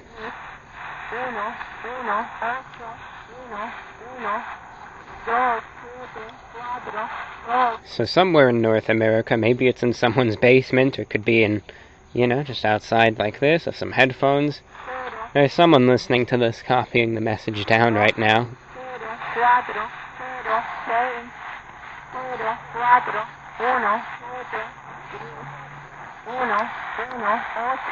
But Cuba maintains these pretty much around the clock.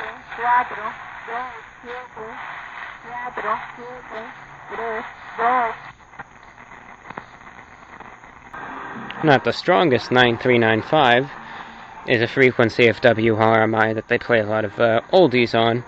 I also have a few time slots on this frequency, and again, those always get good response, so there might be a couple people in the middle of the night tuned into the music on this. You know, they might just leave their radio fixed to this frequency and enjoy the music in the background.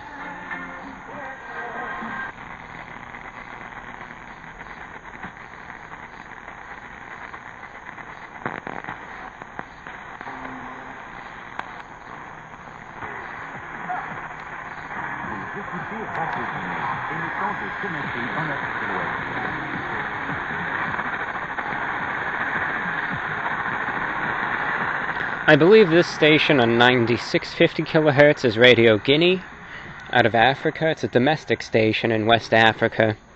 I imagine their audience is in the hundreds of thousands, if not even in the millions on shortwave, just because it's one of those parts in the world where shortwave is listened to like AM radio is here, so it's very popular. They actually reactivated it, so there must have been some demand.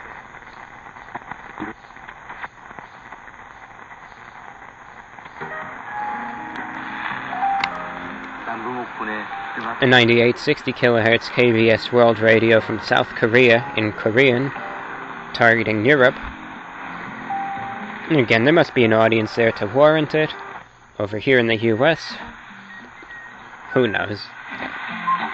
I might not be the only person listening, but I doubt there's a ton.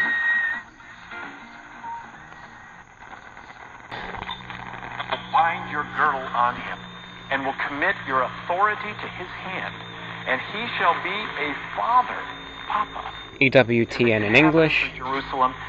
I know there are listeners to this because I checked the EWTN Catholic forums, and there are people that talk about the shortwave signal on it every now and then, so I know there are listeners to this, maybe not at this hour, though there definitely are, here in the US still. Verse 23, and I will fasten him.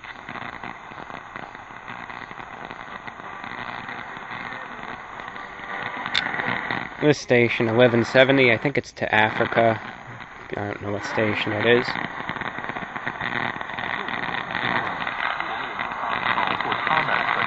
This is China Radio International. I guess they have some listeners.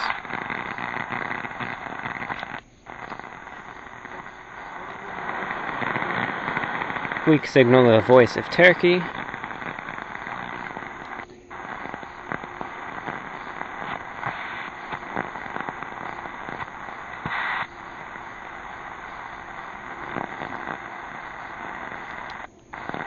And even though it's 3 a.m. for a couple of laughs, let me check the CB.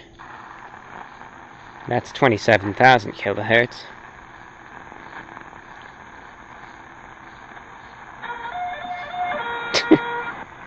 There actually is someone. Just wouldn't even think that. 3 a.m. Never heard anyone on the CB at 3 a.m. before. I imagine there was a few truckers passing by, or sometimes you see the pickup trucks with the big CB antennas, but Probably just a few late-night truckers going by and, you know, making some conversation to pass the time. But you heard that. Unless I'm hallucinating. Which could be.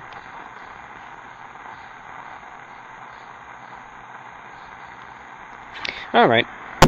Well, let's go back to 7425.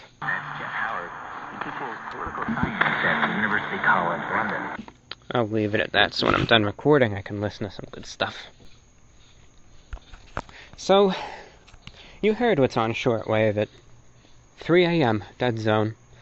There's still stuff to listen to, though. There still is. Indeed, there still is. Might not be a ton, but you scan around in the early evening, you'll hear so much. And even then, we still heard a number of countries, some interesting stuff that you could still sit down and listen to. To think, here I am in the US, with a radio being able to hear something being shot up out of a transmitter in New Zealand, bouncing, you know, tens to hundreds of thousands of feet in the atmosphere, through what they call the ionosphere, all the way across the Pacific, and landing all the way here, across North America. I think that's cool. I think the way the signal kind of fades in and out, because of the sheer distance, is fun. That's just me. And I think a few of you listening either know it or you get it. And a few of you, you know, that's fine. We have different tastes. And the important and mature thing to do is to respect it. You know? Got different... Oh my goodness. It's a rocket launch. That's the thing about Florida. There's a rocket launch right now. Alright, give me a second. I'm gonna pause this. I think NASA's... I'll be right back. Hold on. Oh, wow. I'm sorry. I had to pause it. I had to just enjoy that moment. I didn't even know there was a rocket launch tonight. That was the Delta IV rocket launched by NASA. It has that solar probe. It's going to be going to the sun. And it was... I guess, it was. It was supposed to be scheduled, I think, a day earlier. It got bumped up to the night, the middle of the night, like 3-something a.m. And here I was, just sitting outside, recording this lecture, and I look up and there's this just blinding light. And at first I thought, well, perhaps it was the moon behind a few clouds, because it had that brightness. But no, it was very distinctly, you know, orange, and it was obviously very too bright to be Mars, or any of that. And sure enough, it was moving, and I realized, oh my god, it's a rocket launch. You know, you get that here in Florida many, many times. Who knows if we hear the re-entry or not. I don't know. Sometimes not. I know it doesn't always make the boom anymore, but anyway. What was I saying, even? Oh, yes. Yeah, the most popular times to listen, you know, there's still plenty to hear. I mean, I think I told you the most popular hours to listen to shortwave. I will tell you, though, even though the late night is not popular listening for shortwave, again, I can use my own figures that there is an audience there. I mean, for a month last year, I broadcast on WRMI 5850 kilohertz from 5 a.m. Eastern to 6 a.m. Eastern, but it was beamed across North America, so where the signal was strongest was where it was like from 2 to 3, 3 to 4, and 4 to 5 a.m. Okay? So in those hours. And my aim was to try to use the power of shortwave propagation to get the broadcast across the Pacific Ocean into Japan. And it worked. It was able to actually be picked up by listeners in Japan. But even in North America, I remember that broadcast on 5850 was picked up by a few people. I remember, just by recall, these were just listeners scanning around. I remember there was someone in New York who heard it. He was just, you know, listening as he woke up. Picked it up on his radio. There was someone there were actually two different listeners in St. Louis, Missouri, that were just scanning around and heard the broadcast there. There was a ham operator in the middle of Arizona. He said he liked listening to broadcasts in the middle of the night. He picked up the show there. There was someone in Virginia that picked it up. There's a guy, I think there's a farmer there in Illinois. He listened in too. I mean, this was just, in the middle of the night. There are still people that are scanning around. And keep in mind, none of these people are established hobbyists. None of them have blogs. You've never heard of any of them. They're just listeners. That's why I do remain steadfast in my audience numbers in terms of people tuning around on shortwave. Anyway, what can we still hear on shortwave? What's gone? What does the future hold? Here are, I guess, my favorite stations that I would recommend you listen to. Of course, I would recommend you listen to the BBC World Service, Voice of America, Radio France International. They do have an English hour, just 1 hour. Yeah, listen to China Radio International for fun. Listen to the Voice of Korea, North Korea, for some laughs if you want. Though personally, I think they do have some nice, easy listening music. Tune into the Voice of Turkey, the Voice of the Islamic Republic of Iran for perspective.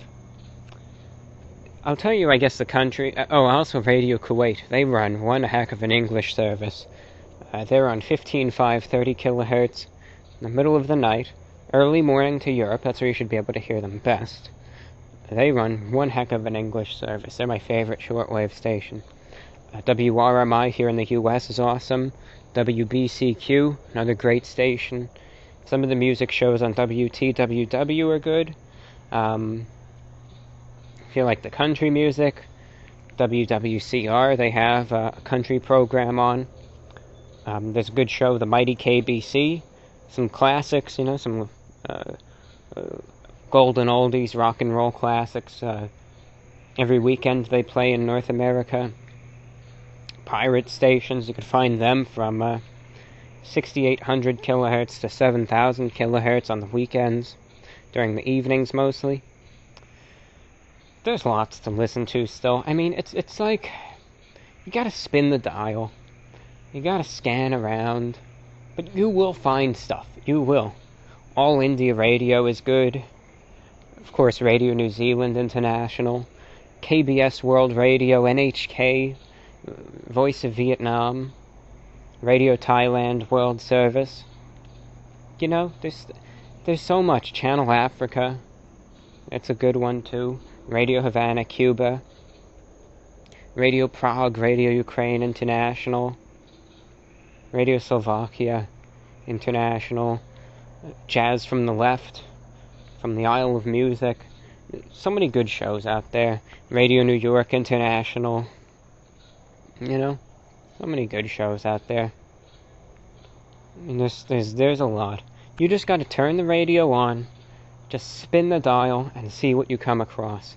There's many good resources too. Look it up. short-wave.info. Shortwave.info, they're a good site. Find some shortwave schedules. Use the web SDR. Just play around with the thing. Get lost. That's the best way to actually find it, just by getting lost. And then you discover it. You go from there. I'd be saying, well, it sounds like there's a lot. What left shortwave? Well, that's the sad thing. And that's why this is what I tell you, okay? If you're on the fence about shortwave radio, get into it right now. Get into it right now. Alright? It's like a train that's leaving the station. And there's still, like you see in the movies, right? Or it's caricatured where you see the train that's pulling out of the station, and that poor lad was trying to catch up to the damn thing, and he's running on the platform, and he's running, and there's like one car left, and he jumps on before it's gone. You ever see that? That's how shortwave is at this point. If you want to get into shortwave, get into it right now. 10 years from now, you're going to be sitting there listening to recordings of old stations. You're going to be kicking yourself, and you're going to be saying, damn it, All these stations are gone. Scan around, it's like there's nothing left. I wish I listened in when there was still something to listen to. I truly wish I could have been around 20, 30 years ago, when more people listened, when I could have broadcast and had a bigger audience, when there was just more stuff to listen to overall. You know, I wish for those days. I wistfully look back, and they're never coming back. They never are. It's never going to get any better. It will never. And that's just the way it goes. It's only going to decline further. It's only going down further, but there is still life left into it. By 2030, it's going to be a shell of its former self. Right now, shortwave is a shell of its former self. It's going to be a shell of a shell. Okay?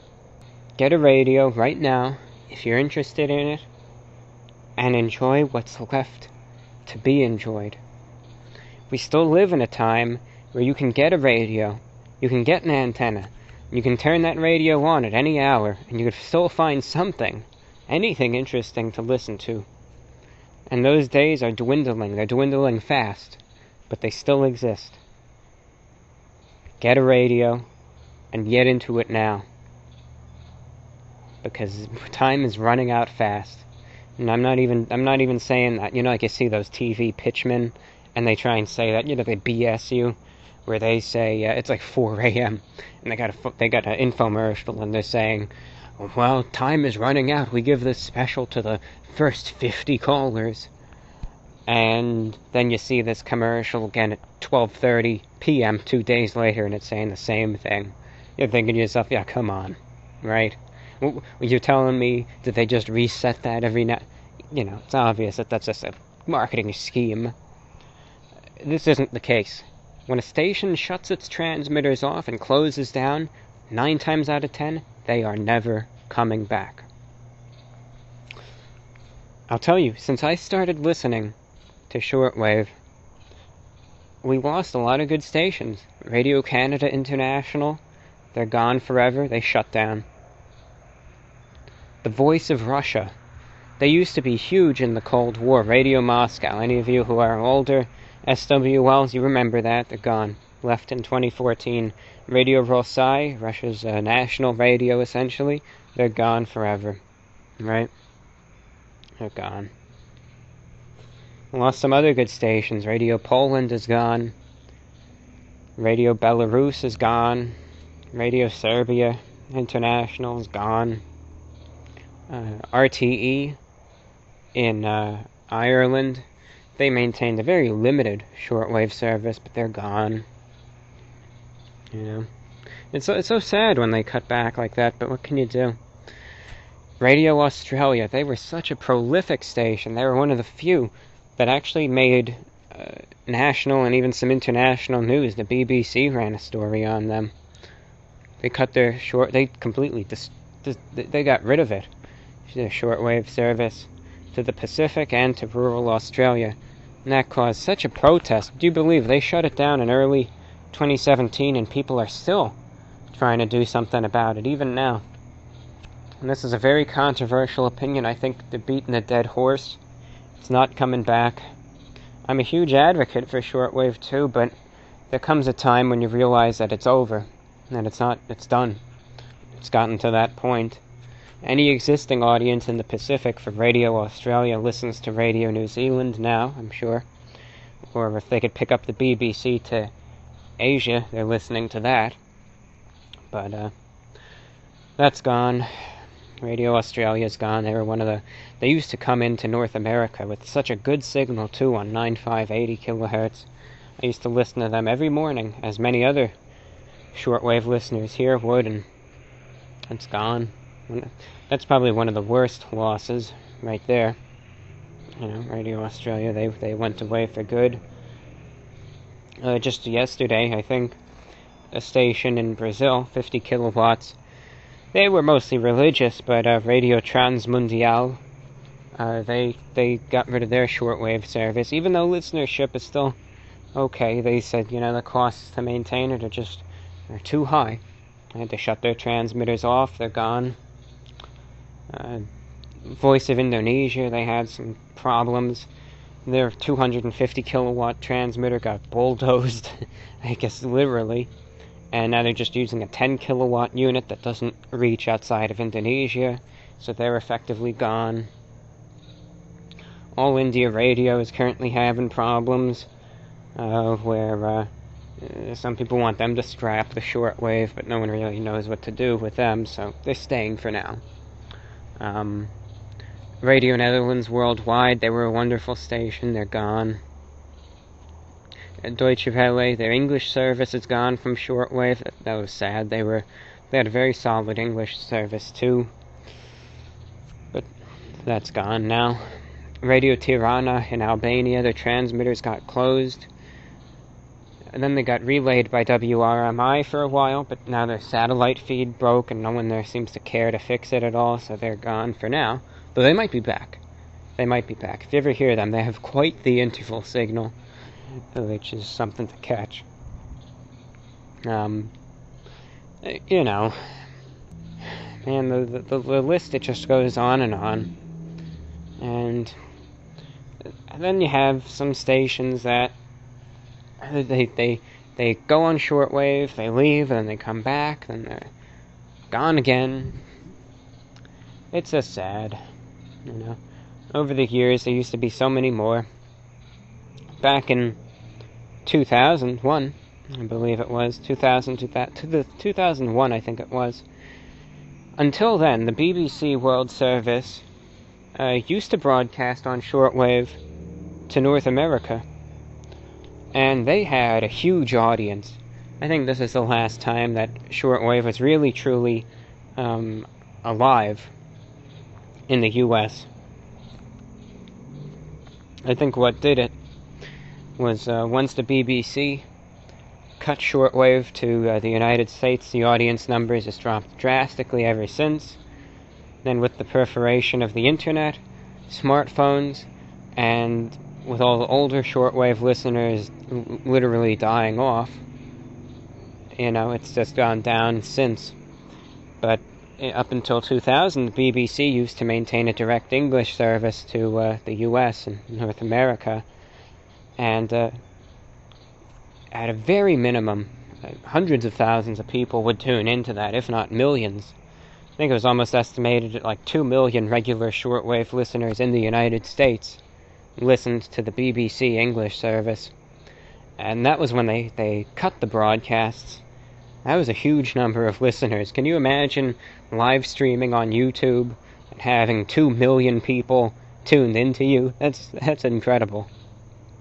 But you know, that's how it was, and I think ever since then, you know, a lot of people after that, they saw no reason to continue anymore, and then, you know, many died off, many lost interest, but some are still around.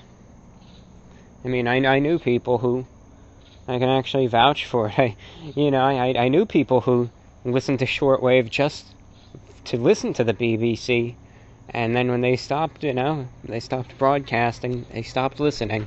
And I think that did it for many, and, you know, these weren't hobbyists or anything, these are just white-collar workers, so there you have it. But,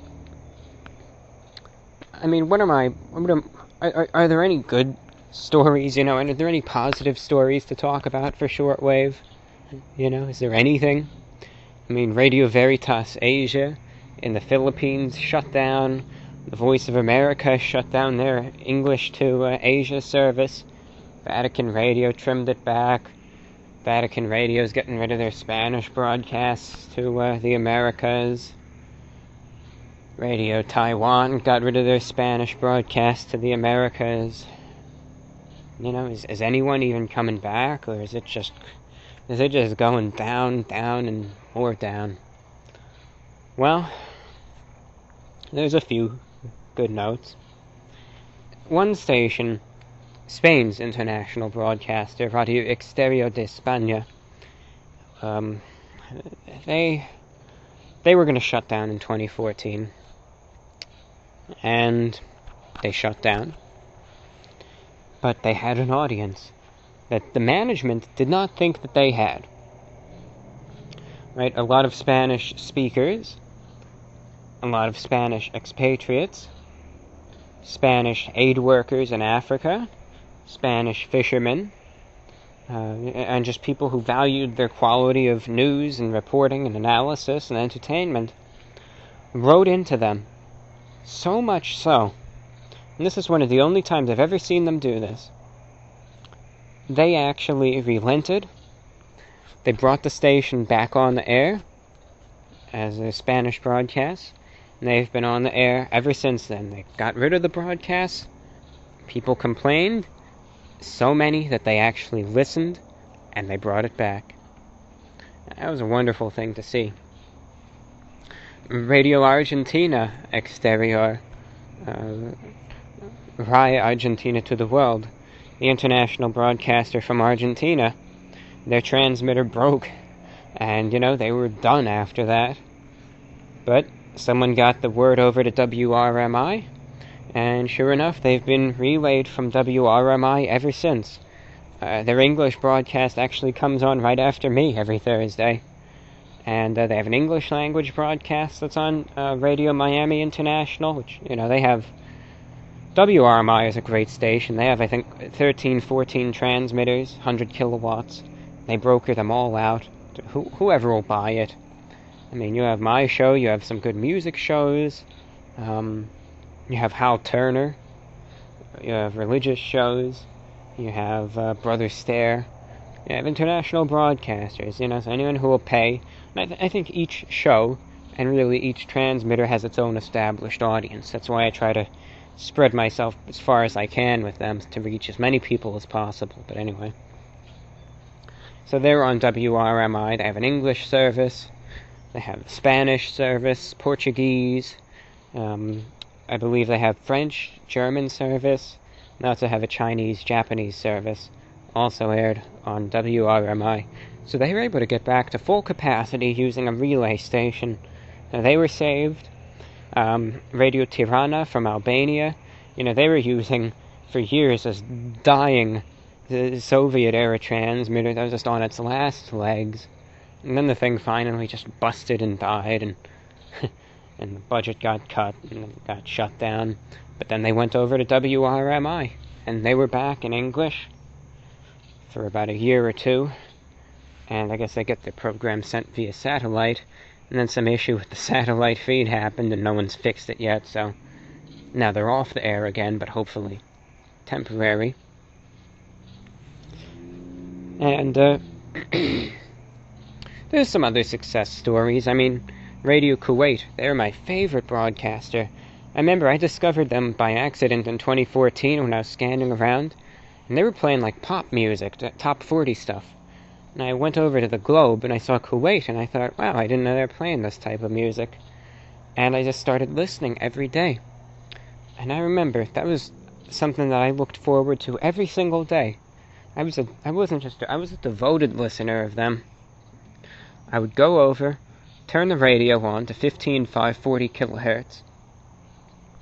Every single day for 3 hours, their English service to North America was there. Strong signal, real strong. And it would start out, this is the part that, it was culturally interesting. I didn't, I'm not Muslim, but it was interesting to learn about. Where it'd start out, alright, with the time signal, and then they'd have a program about Islam, and then after that, they'd have a few PSAs. They're always interesting. They'd tell people, not to speed, and not to be careful with the gas cylinders and stuff. It was cool.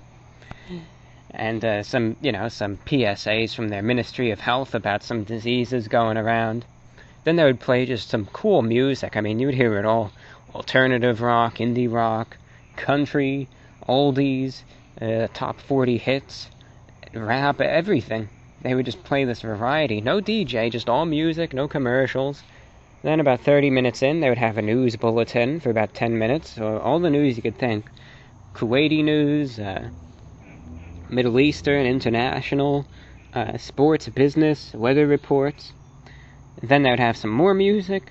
Then about an hour later, they would have a program about, like a cultural program about what's going on in Kuwait. One thing or another about their society or their history, or They would have a This Day in History show, talk about what happened on this day, play some more music, have another cultural show about maybe health or cooking or well-being, more music, then a 5-minute update on the news, and then they would close down till tomorrow. It was such a solid, compact, 3-hour show. I would listen to them every single day. When I would get home, that's the one thing I'd look forward to for a while. Just turning on the radio and listening to Radio Kuwait. That's serious. Listen to them every day. And then I remember in the winter their signal would start getting a little iffy, but I would try to listen to them via whatever means I could. And then in 2015 one day, transmitter was off, and it didn't come back on again. And I know it sounds so silly, but every single day I would try and tune into them. I'd try and see if there was a carrier wave, if there was anything. Never was. Nothing, and nothing, and nothing. And through 2016, nothing. Into 2017, nothing. Looked like they were gone from the airwaves. They've disappeared. Another one down the drain. And then in 2017, what happens? Turns out they removed all their transmitters to be refurbished and updated. And now, would you believe it, they're back again. They've changed some of their broadcasting hours. They started broadcasting in DRM, which is a mode that I don't like. We'll save that for another day. That one will be real. That'll get some people real fired up. I'm not going to talk about DRM in this one. But they have some AM broadcasts, still 3 hours, from 1 a.m. to 4 a.m. every night on 15530 kilohertz. I listen to them very often. I would be listening to them tonight, but I wanted to give this lecture instead.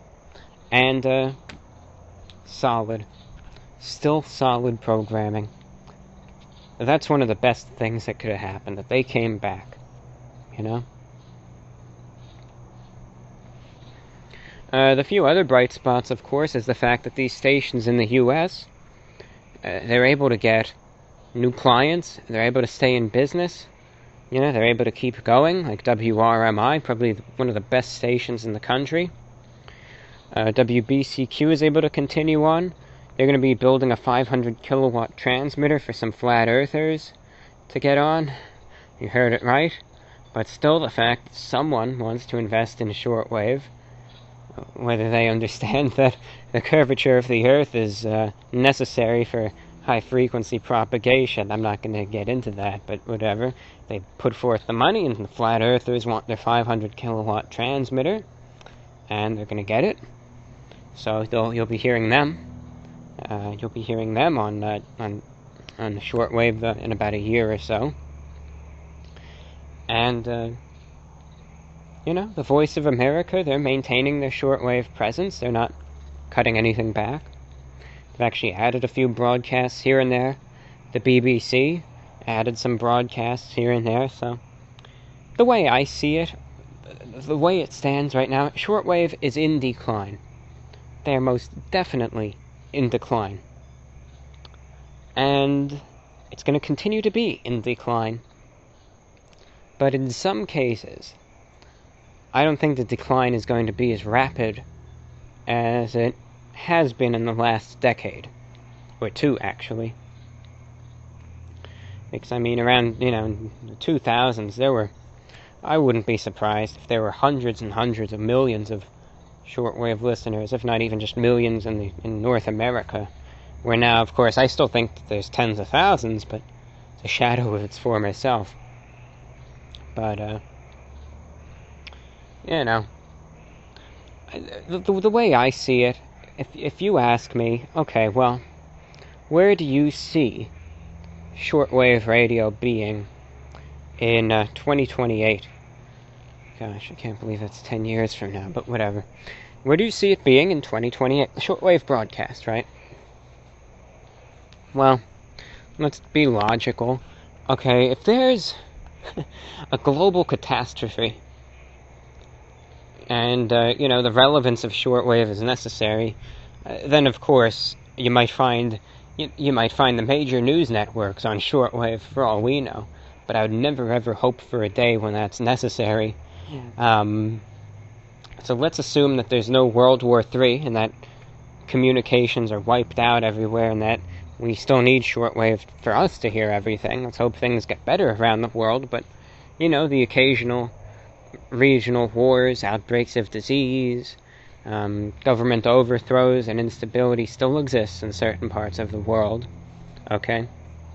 10 years from now, I can't name names because it'll be impossible, but I think the major broadcasters, all the big boys, right? The Voice of America, Radio France, the BBC, Deutsche Welle, I might bet in 10 years they're going to be gone. They've been really cutting back lately over the last 4 years or so. I would not be surprised if DW is off the air 10 years from now. I think China Radio will still be going. Radio Havana, Cuba will still be going. I think all the big players in the shortwave will continue to go. You know, I think they'll still be there. But I believe that they will be at a reduced capacity. Okay? A lot of these places use multiple sites to broadcast to... So, for instance, when the VOA broadcasts their English service to Africa, they usually broadcast on 4 frequencies, 4 or 5 simultaneously to the same area. Because if there's local interference that's blocking out one, there's jamming on another, if the reception just isn't good in one place, people have alternatives and they can find the best one. But these are usually from multiple sites, right? So, of these 5 frequencies, because that requires 5 transmitters, let's say 3 of those are broadcast from a site they have in Botswana, okay? Another is broadcast, and let's say the other 2 are broadcast from Sao Tome and Principe, transmitter site there. But they also have transmitter sites in Germany. They have 2 there. I believe I'm going to mispronounce these, but they have like a site in Lampertheim and another in Biblis, Germany. And they also have a site in Kuwait City, right there. They have sites where they broker from in Wolverton, UK, Ascension Island, owned by the United Kingdom, in Mayerton, South Africa, and they also have their own site in Greenville, North Carolina, United States. Now, all of these sites, some of which are utilized by the Voice of America, and are owned by them, have electricity costs, maintenance costs. Even if you reduce the capacity and say we're only going to turn on the transmitters for 12 hours a day instead of 24 hours, that's not going to cut down on the maintenance costs, not going to cut down on the costs for the antenna, the rent of the property, the management of the property, paying the people that work there, you know, all of those costs, the upkeep. They're going to end up reducing the frequencies that they use. I would not be surprised if they close like 4 or 5 of their transmitter sites and leave 1 or 2 that are efficient. They've already outlined it. I would put money they're going to close the 2 that are in Germany. I would not be surprised if in the next decade they either close the one in Sao Tome or the one in Botswana. Whichever one is more inefficient, they're going to close that down. The one in Kuwait City is going to stay. They're actually adding new transmitters there.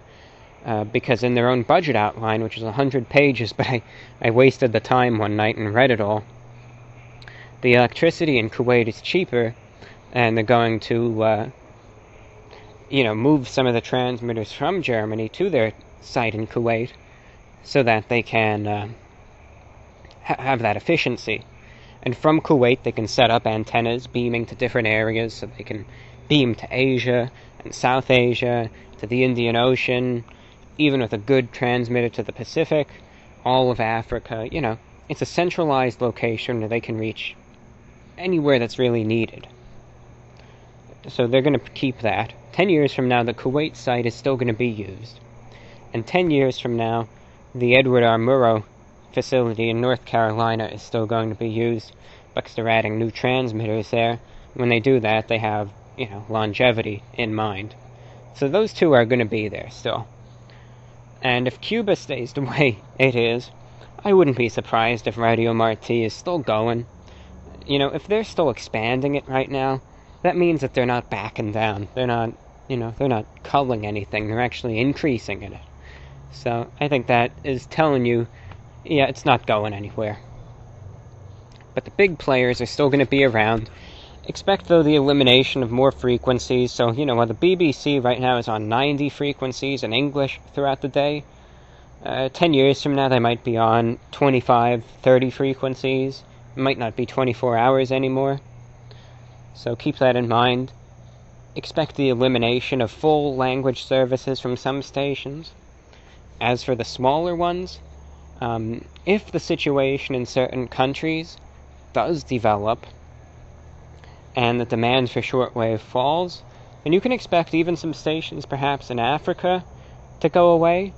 Like, you might see a day where in South Africa, Radio Sondergrens, which tries to target the rural communities, they might go away one day in the next 10 years.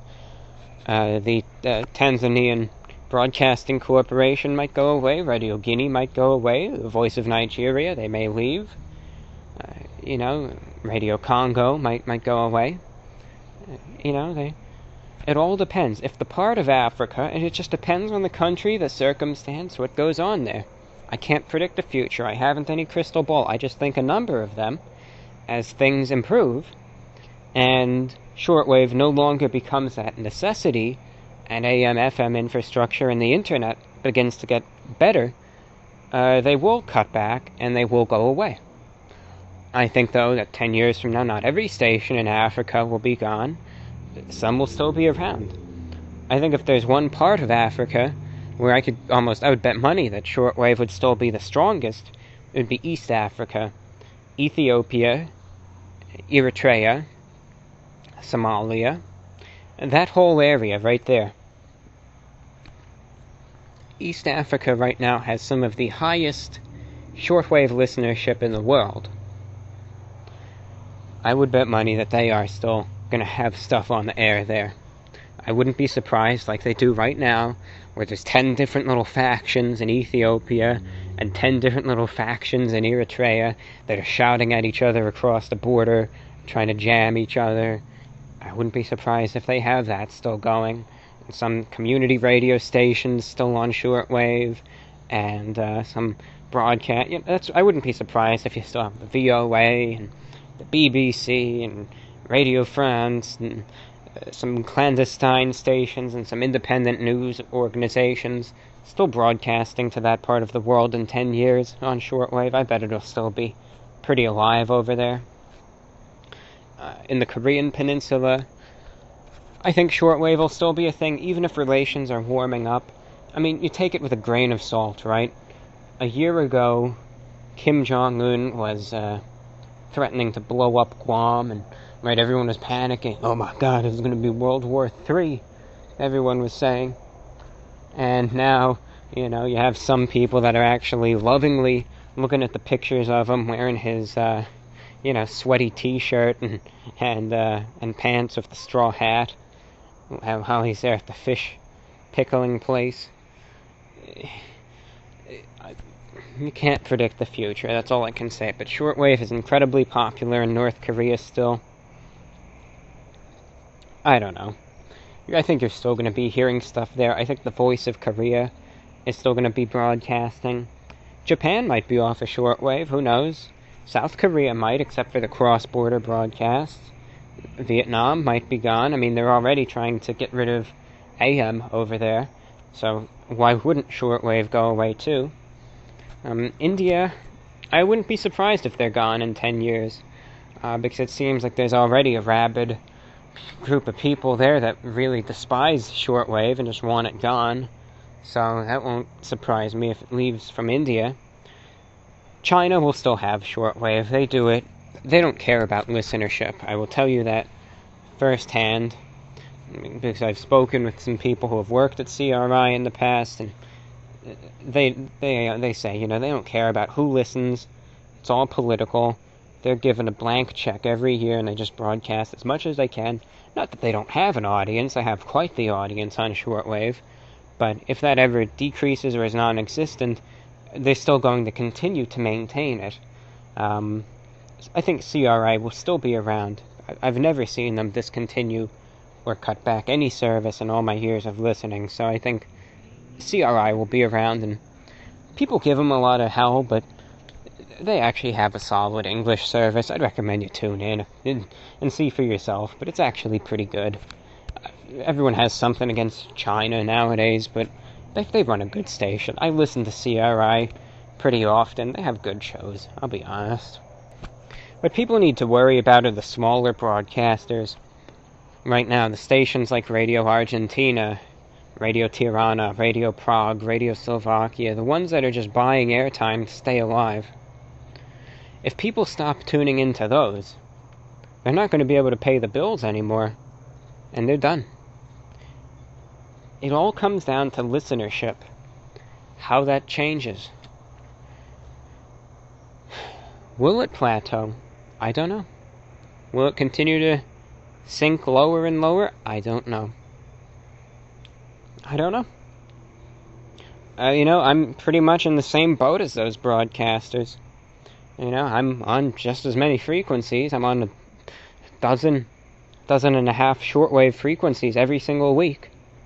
I mean, you ask me, well, what is your strategy? Where do you see your show in 10 years? Well, hopefully on shortwave still. Hopefully still going and with an audience. My guarantee is this. As long as there are people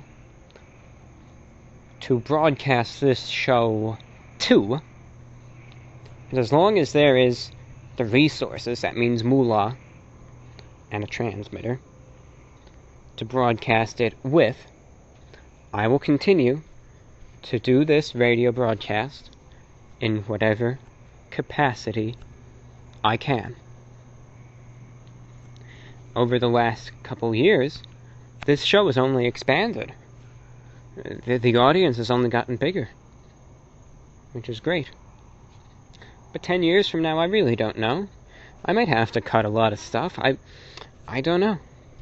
But I would hope I could still keep a complete service to North America and South America going with a good signal and a good transmitter. I hope. But, I can't predict the future. Listen, for all I know, I'll be dead in 10 years.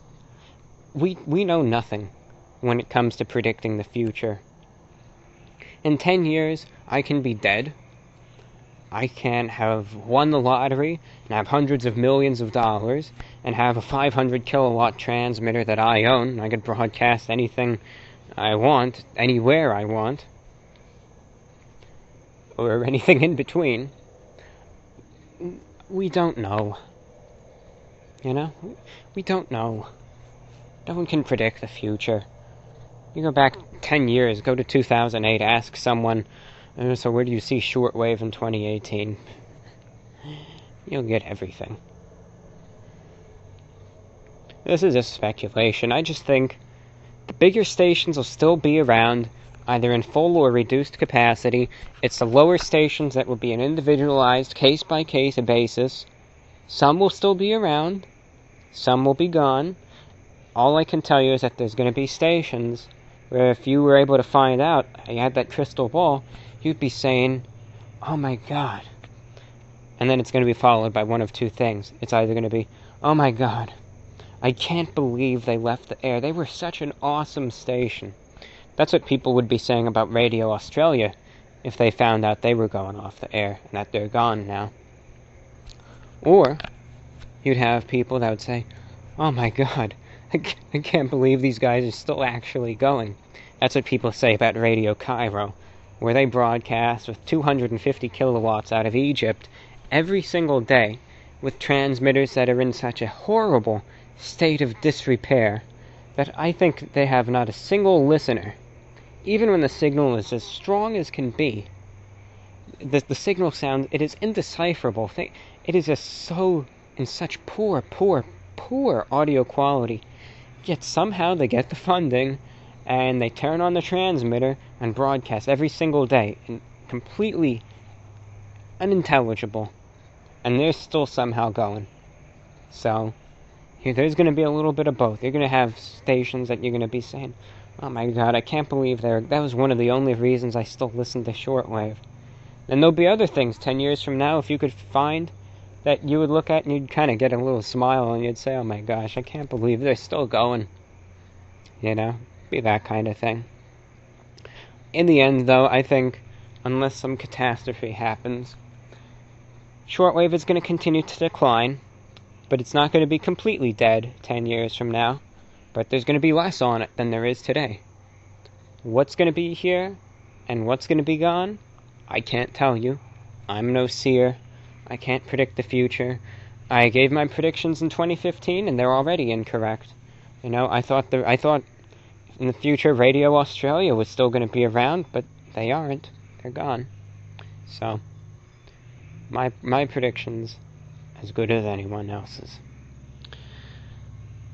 You've been listening to a lecture about shortwave radio. I can go on and on and on, but I'm going to stop now. Listen, I do a radio show every week. It's broadcast on WBCQ, 7490 kHz, 9 p.m. Eastern every Thursday. It's broadcast on WRMI, Radio Miami International, 5950 kHz, 6 a.m. Eastern every Thursday. WRMI TuneIn, 1 p.m. Eastern every Thursday. WRMI 7780 kHz and 5950 kHz, 4 p.m. Eastern every Thursday. WRMI 9955 kHz and TuneIn, 6 p.m. Eastern every Thursday. WRMI 9395, 7730 and 5950 kHz, 8 p.m. Eastern every Thursday. WRMI 7780, 5850 kHz, 9 p.m. Eastern every Thursday. WRMI 7730 kHz, midnight Eastern every Friday. WRMI 9955 kHz and TuneIn, 5 p.m. Eastern every Friday. And WRMI 9395 and 7780 kHz, 6 p.m. Eastern every Saturday. And WRMI 7570 kHz at 6 p.m. Eastern every Sunday. That's my radio schedule, dear listeners. You can understand why I speak about shortwave the way I do. I try to maintain an extensive one, and I try to share some of the things I've learned as a broadcaster and a listener with all of you. I hope you enjoyed this lecture. I hope you were able to get a good sleep anyway. Hope you had some pleasant dreams. Maybe you learned a thing or two, maybe not. Maybe it was just fun to listen to, or who knows, maybe someone tied you to a chair and they forced you to listen to this. If they did, I'm really sorry about whatever situation you got put in. I feel bad about that. But nonetheless, hope you enjoyed it. Please leave your feedback in the comments section. Any thoughts? If you have any questions about shortwave, getting into the medium, or my radio show, please email me, VORWINFO@gmail.com. That's VORWINFO@gmail.com. YouTube is my job, and so is this radio broadcast, so I will gladly step out of my way to help you out. Any questions about shortwave, want to listen into my show, or get a radio, I will help you. Send me an email to that address, VORWINFO@gmail.com. Don't hesitate. You're on the fence, you just got some questions, just tell me. I got questions about shortwave. Help me out. I'll help you out. Email me there. It's always open, 24/7, around the clock. I'll try to get to you as quick as I can and help you out. And that's all that I have. Hope you enjoyed this lecture to some degree. And I hope you can tune into my radio show, VORW, Radio International. And, hope you could pick it up on the shortwave. Hope you can meet me again there. Any questions, you know the email. Thank you for listening. I may be back here in a bit whenever I'm feeling it again to give some more lectures on shortwave, because, trust me, I can talk about this for days on end. So, hope you enjoyed it. Stay tuned for more, perhaps, maybe not. That's all that I have. Take care, and that is all.